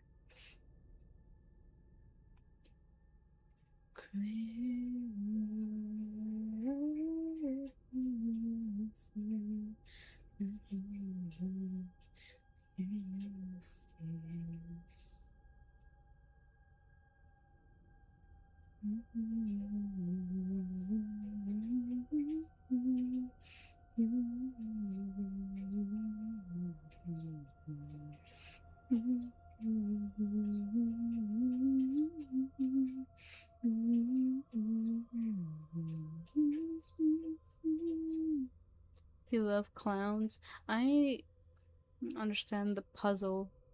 Do you? Wait, what, I want your theory. I want your theory. I want to hear it. I want to hear it. What is it? What is it? What is it? Tell me, tell me, tell me, tell me, tell me.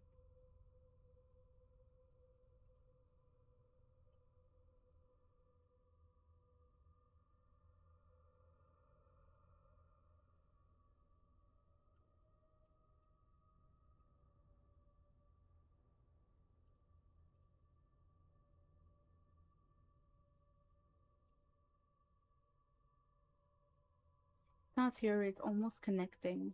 Like my brain is trying hard to make a connection. Tell us, rant to us about it.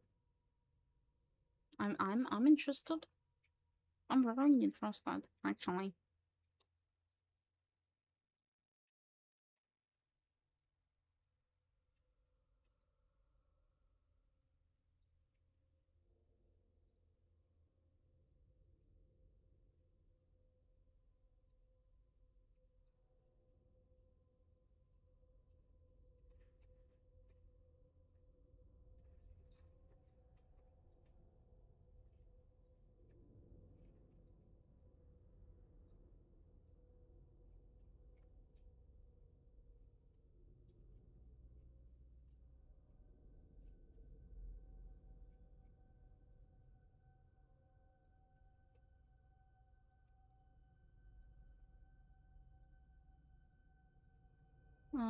Talking about opening your mind and some being infidels.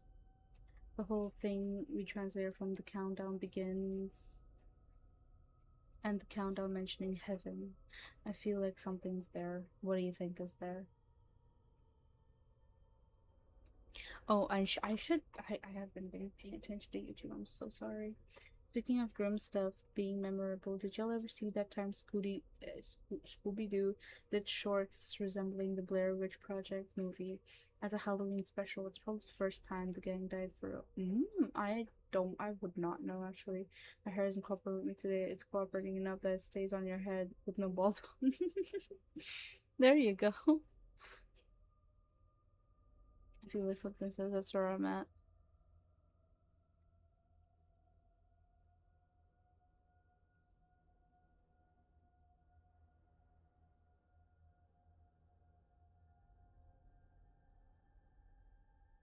Fascinating.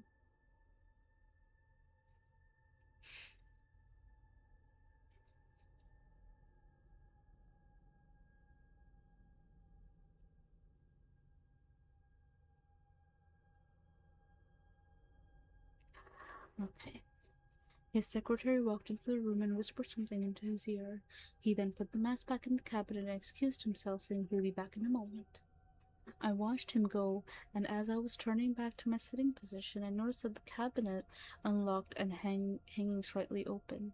I walked over and opened it to find his Butcherface mask hanging on a hook, surrounded by an assortment of other masks, a pair of spike-covered gloves. False face was wearing that, a shelf full of demonic carvings next to a stack of VHS's, cassette tapes, and CDs. A number of crudely made knives were also hanging against the wall. Then I happened to glance into the right corner, and sitting in a Ziploc bag was the messages from Butcherface that had been stolen from my desk by somebody in a burlap mask, including the envelope with the line was crossed at 9 written on it, and the folded piece of paper with 7 gateways have already opened and not to heaven.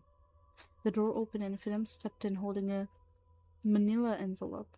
The second he saw me standing next to the open cabinet, his mouth dropped open and he took a step back, as if he wanted to run. I picked up the bag and said, "This was stolen out of my desk by somebody wearing a mask like this." And I pulled the mask off the hook and threw it at him. He let it hit him and fall to the floor without ever attempting to catch it. He took a deep breath and told me how I actually wasn't the only patient of his who has come to him trying to fight Butcherface's jaw. Most of them didn't succeed. When he would ask them for any of the media, most of them would refuse to let it go. He wanted to see it for himself. I could only think of one way to get the media. Most of the patients were too afraid to fight Butcherface if he broke into their home. I walked up to him and pulled his collar down, revealing bruises on his neck and chest. The same place I had punched the person who stole the media from my desk. He tried to better explain himself, but I cut him off and told him I was done with our sessions and I wasn't going to take the Zoloft anymore, if it really was Zoloft. He nervously said, I understand all that, but somebody slid this under the door in the waiting room. It's for you. And he held up the manila envelope. I grabbed it out of his hand and turned it around. With written in big letters on the side was my name in what I can only describe as a font created by Tim Burton. I tipped the envelope upside down and let its contents fall out, which was a lone page from a calendar of the month of January. A series of red lines radiated out of the box of 1 by 17. 1 by 17? Oh, 17th January. I'm actually stupid.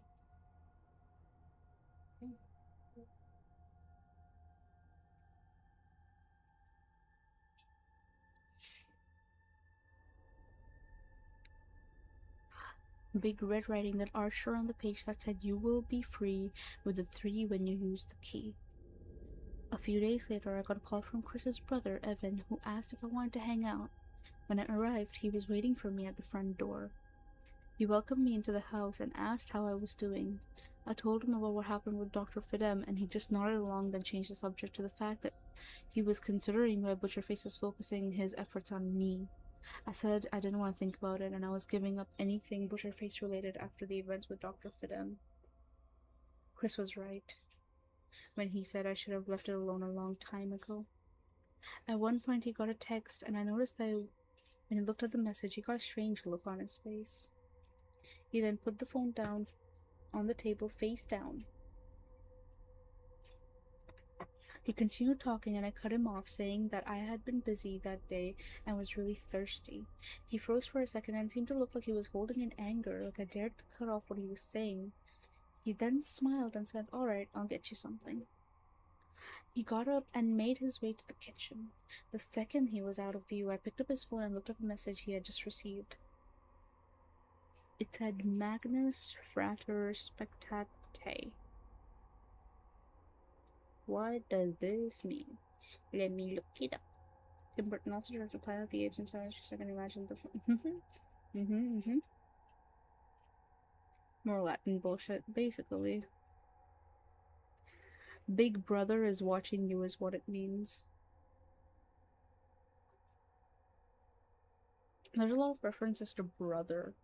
I wonder what that's about.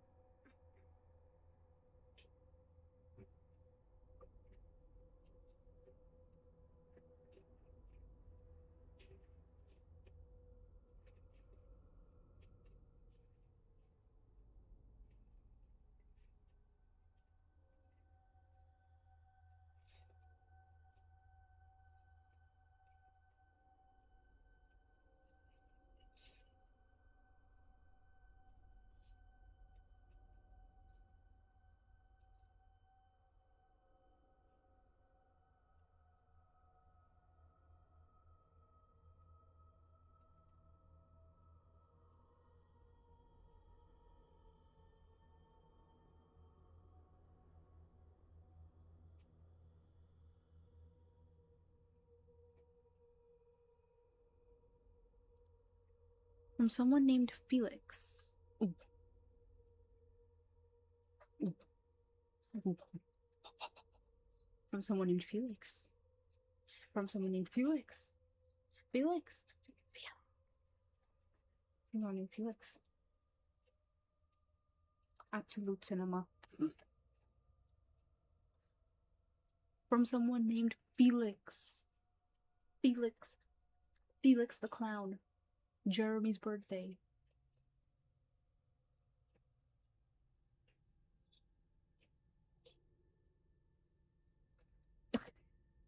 Late realization on this guy. Oh, true. Oh, shit. Evan got a text from someone named Felix, and that says, and Evan is the younger brother. The text translates to Big Brother is watching you. I heard him finish pouring the drink and opened the fridge. He was putting the drink back in the fridge and was coming back. My Latin was a little rusty, so I quickly texted the message to my phone so I could translate it later. I put his phone back where he had it, just as he walked around the corner and gave me the glass. We sat back down. I tried to change the subject to when he was moving out. He quickly got bored with the conversation and said he had something to do and had to leave. I went home and translated Evan's text. I knew what I said. I knew that I said I decided to stay away from Butcherface's messages, but this text could mean danger to us. After a quick trip to the internet, I translated the message to be Big Brother is watching you. Even though Big Brother has obvious connections to the government, my first thought was about Chris, Evan's big brother. Even though he was still working at this time, I decided to text him and ask him about it. This is the series of texts between the two of us.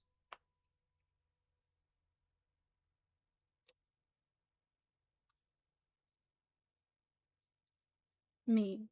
Hey, I just saw your brother today and he was acting weird. Do you know anything about that? Oh, fuck. The timing, man. Fucking timing. Fucking timing, bruv.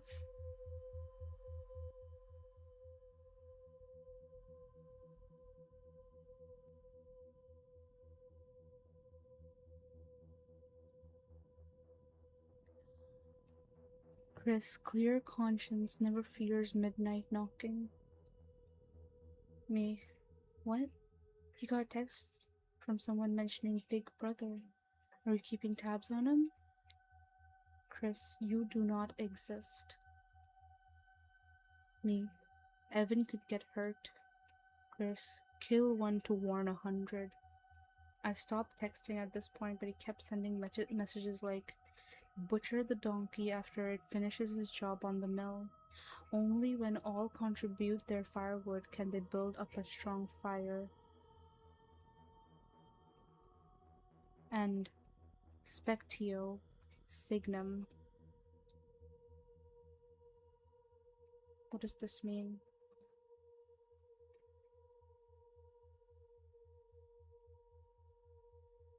Spectio Signum.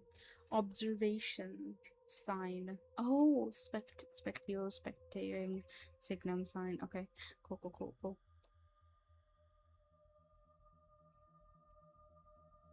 At this point, I was sick of the text and sent, leave me alone.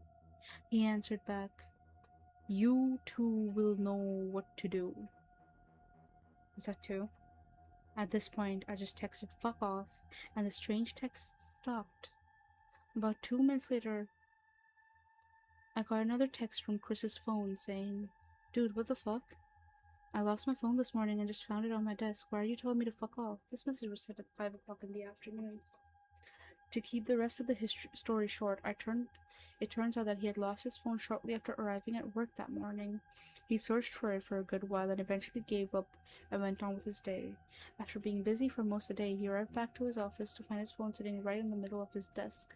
The only message on it was my fuck off comment, and the rest conversation seemed to have been deleted.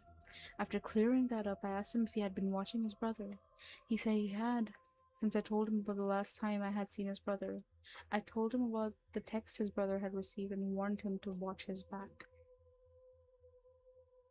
It stayed quiet for about a week, being last Friday. I had finally talked to Emma into coming over my house after not being there since our Butcherface experience.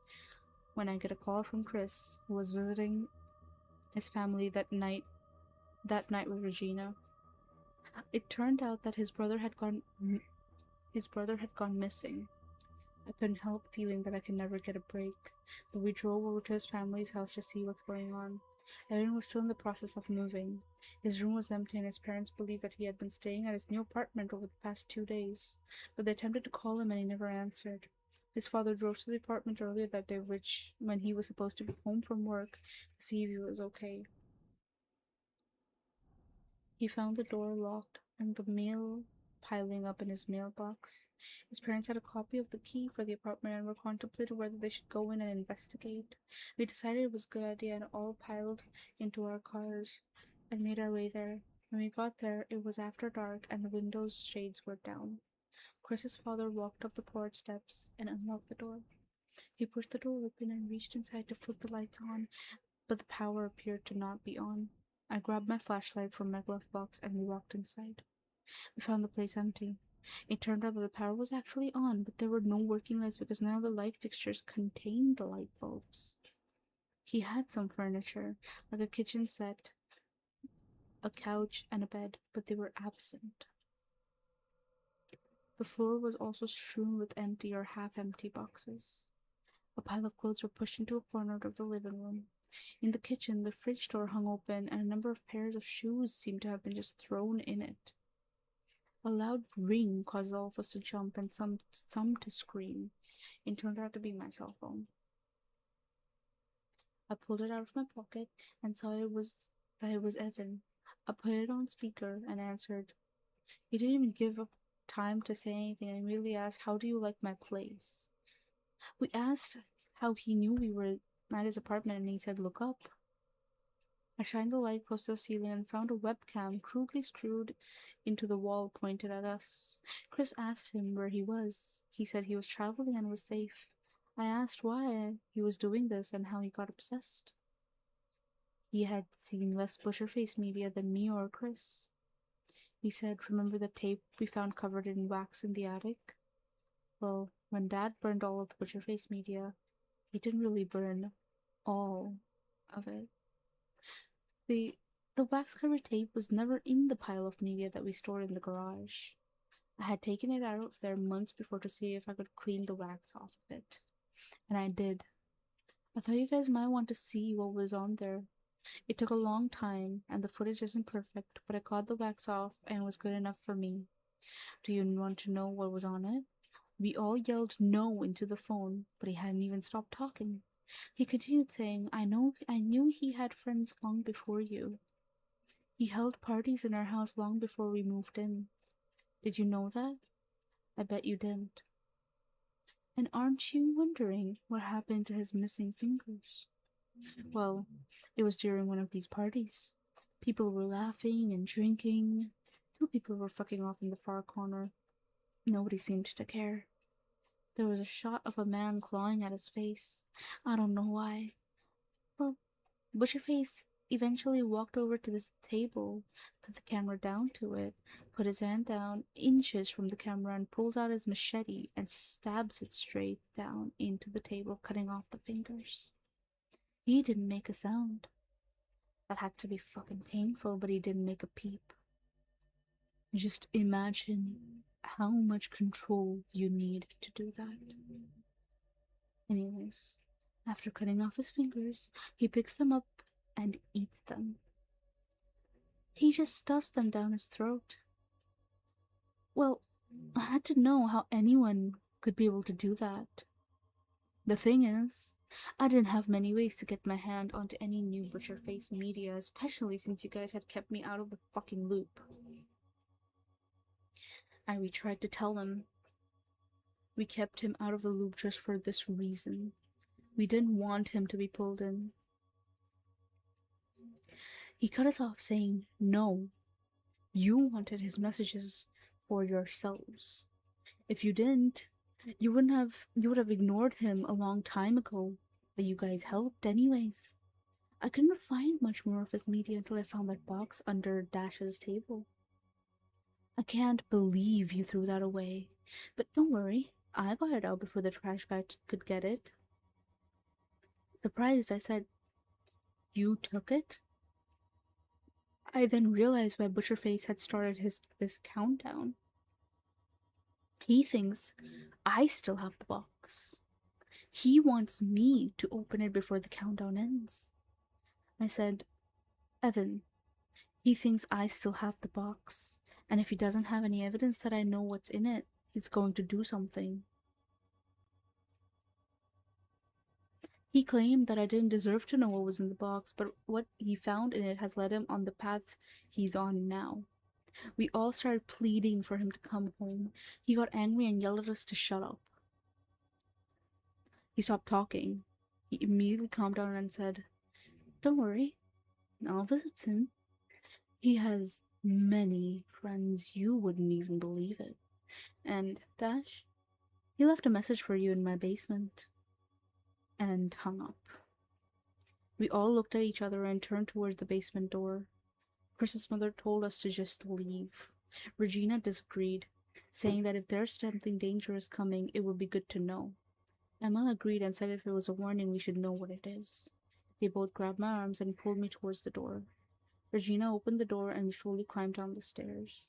The basement was pitch black. All we had was my flashlight to lead us down. What we found down there was a cement floor, the middle of which had been chipped away, and a pit dug into the dirt below it.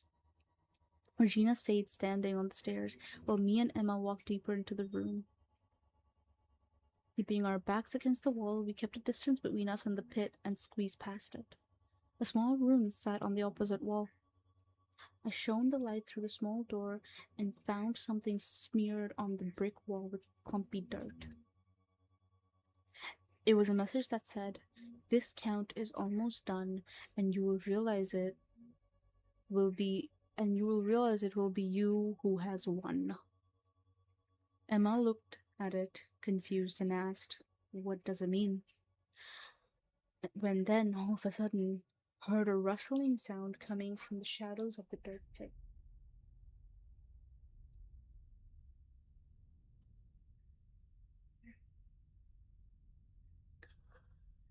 Regina, still on the stairs, stared at the pit, saying, "Something's down there. Let's go, move."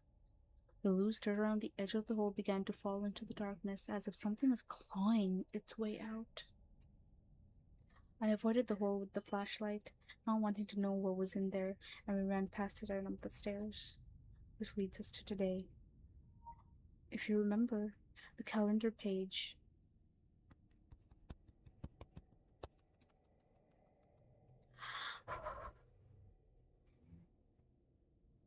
I received in Dr. Fidem's office pointed to this day, 17 January 2013.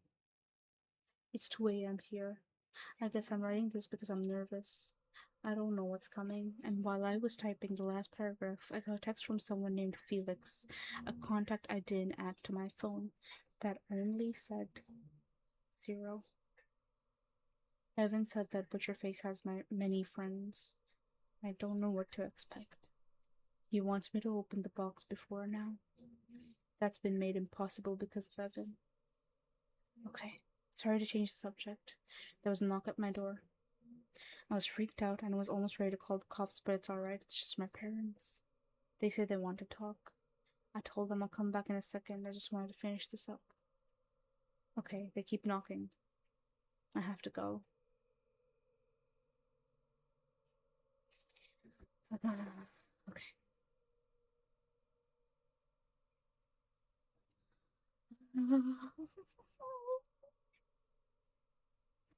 I love how Latin words just make sense after you translate it. I'm like, yeah, of course. Thank you for the water. Thank you, thank you. I love I'm cooking. Hi, Chacho. It's been a while. How are you? Hope you're well. Hope you're well. Ven's still alive. Hi, Card. Yes, I'm still alive. Thank you for the stretch. I'm at work, but saw Ven still doesn't want to check in. Good to know you're all having fun. Thank you, thank you. Hope work is going well. Oh my god, my back.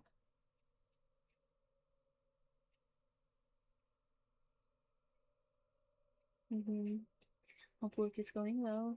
Cat stretches and hydrates. Thank you, thank you, thank you for the pets. Good time to wrap up. Yeah, I was waiting for this part to end so we can wrap up.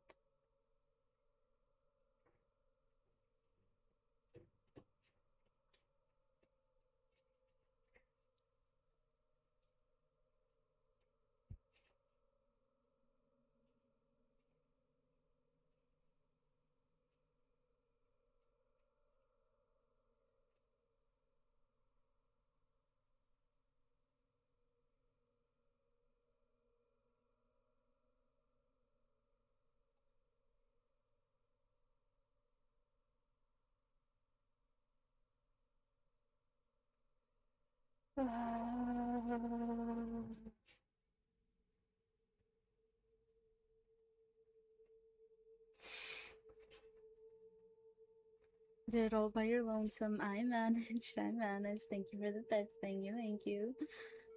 Oh my fucking god. Shut the fuck up. Good job being fabulous. Thank you. Work is going well. Thank you. Have a great day. Bye bye, friends. Papa. You deserve it. Thank you. Thank you for the pets. Thank you. Thank you. Thank you. The pet is two up. Pet two up. Wait. Pet.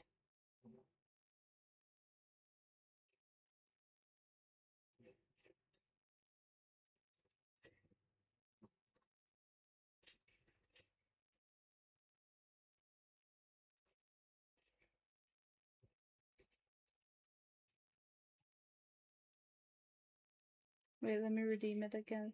Oh, thank you. Let me see. Mm, yes, thank you, thank you.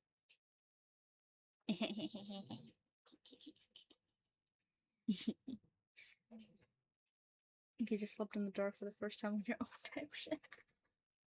I. Okay. Um, I think that's a good time to wrap up. That's a good spot to wrap up on. And as I have been going for over 6 hours, and I think we did a great job. We did a great job. I did my best. You finish it next week. We will finish it next week. Hell yeah. Um,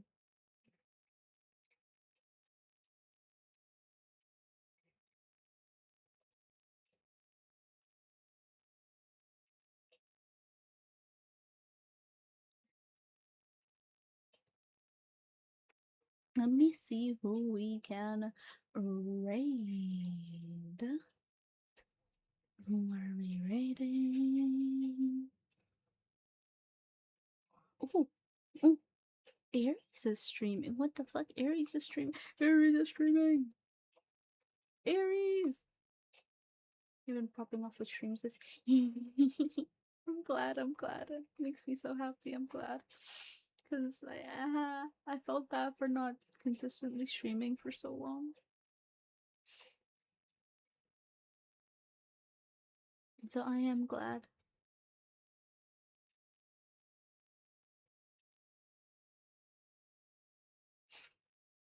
Let us support Aries.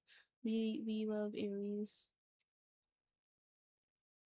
Also, you might hear him in a thing soon. We jump on we raid Aries. Yes, we raid Aries. I'm also gonna be raiding someone on YouTube end. So let me see who I can raid there. Um, but thank you for being here for 6 hours.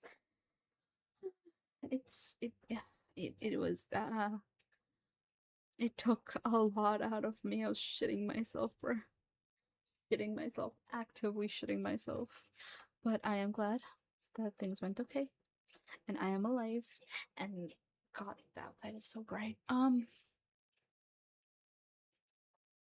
Let me see who we can raid over on YouTube. Ooh, wait, wait, wait. Hold on, hold on, hold on.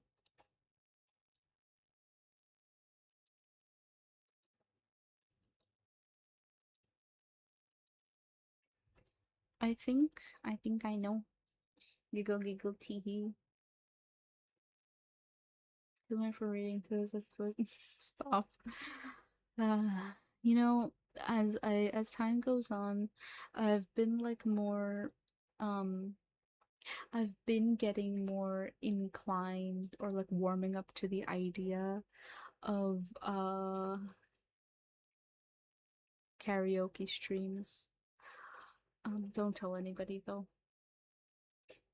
Like it's slow, but I'm like thinking about it. I'm like, I could. I might even. There is a possibly, if you get that reference, ball nowhere.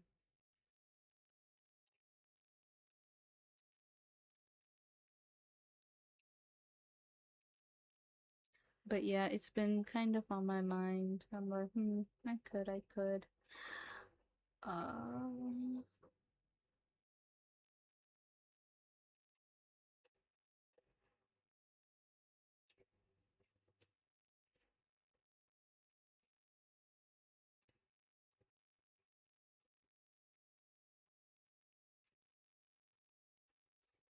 Wait, Salt is streaming. Cyberpunk. Can I raid him on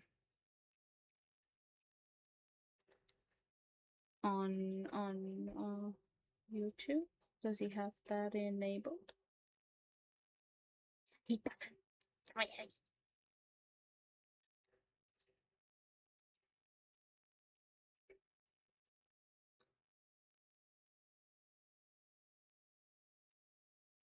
He doesn't.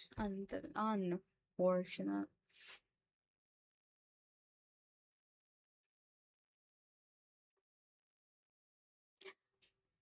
Huh. I don't wanna. Oh, Michaela Laws is streaming, but she's like so popular, man. I don't know if I can. I don't know if I can rate her, man. She's popular as shit.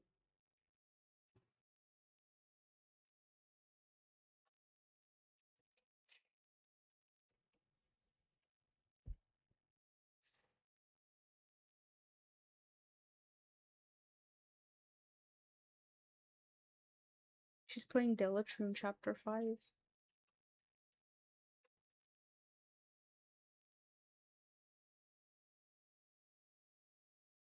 Karaoke streams. Perchance. You can't just say perchance. Oh, karaoke streams. Ayo, something now. Hold up. Oh god. I'd love to listen to those. Okay, so read Delatrune in her ears. Delta. Yeah, I completely dyslexified that. Sorry. I enjoyed my stay, listening to nice, soothing. Okay, whatever. Anyways, yeah, I don't mind. I'll read out to her. Scary though, but I will do it.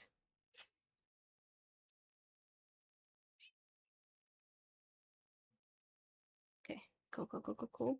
Also, if people could stay for the raid, that would be really, really nice because we do want to support the next streamer. It does help with numbers and such. And the next streamer is a very good friend of mine, very sweet, very supportive. Um, so please stay for the next raid if you can. You don't have to stay through the whole stream, but just staying for the raid does help them with numbers, and that does go a long way. Um, Copy my raid message if you'd like, and feel free to drop by. Like I've got a Discord server. I've got a Discord server with the. I have a bunch of friends there. I've got my whole community there.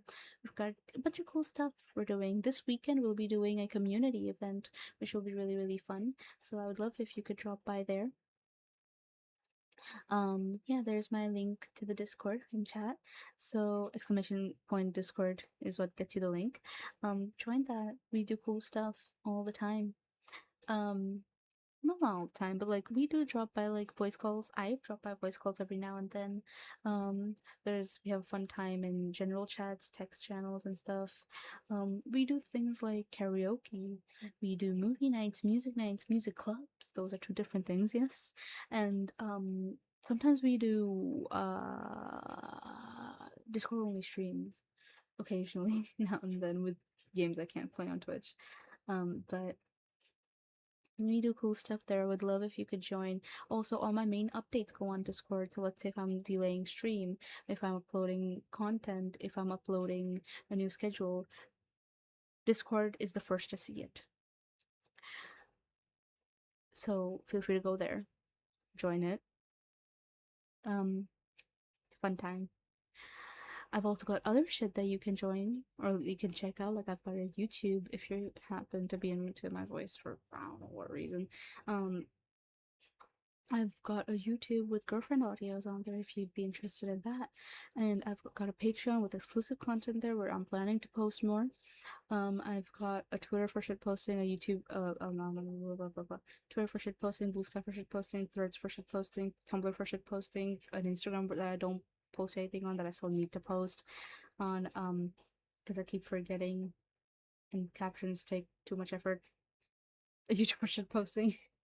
Technically speaking, yeah, YouTube for shit posting for the community posts and all that. Anyways, if you're into voices, if you're into audios, the role play, you can check out my YouTube. If you're into shit posting, you can check out my Tumblr or Twitter, primarily Twitter, or Blue Sky, or Threads, whatever it is.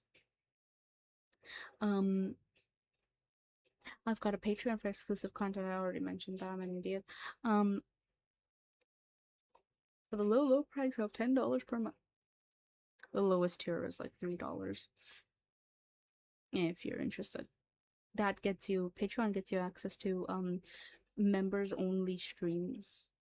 You get to choose things like what the next audio is going to be. Sometimes I give sneak peeks on like some real life stuff.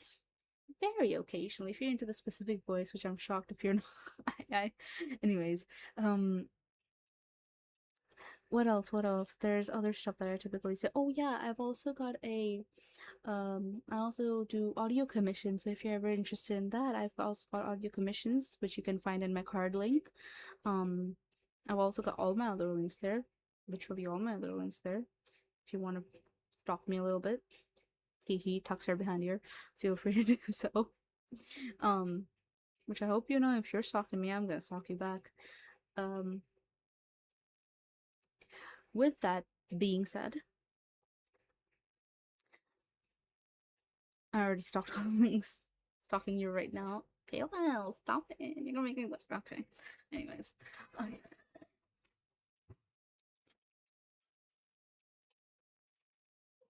Um, thank you for being here. I really, really, really do appreciate it.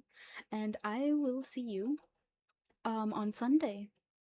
On Sunday, and for specifically for Sunday, join the Discord server because we're gonna be having um a community hangout. That's what the Sunday event is gonna be. I'm gonna see you next on Sunday, 7 a.m. EST, 1 p.m. CEST, which is like European time, 9 p.m. Australian time. Um, be there around 4 around 4 a.m. PST if you're awake at that point.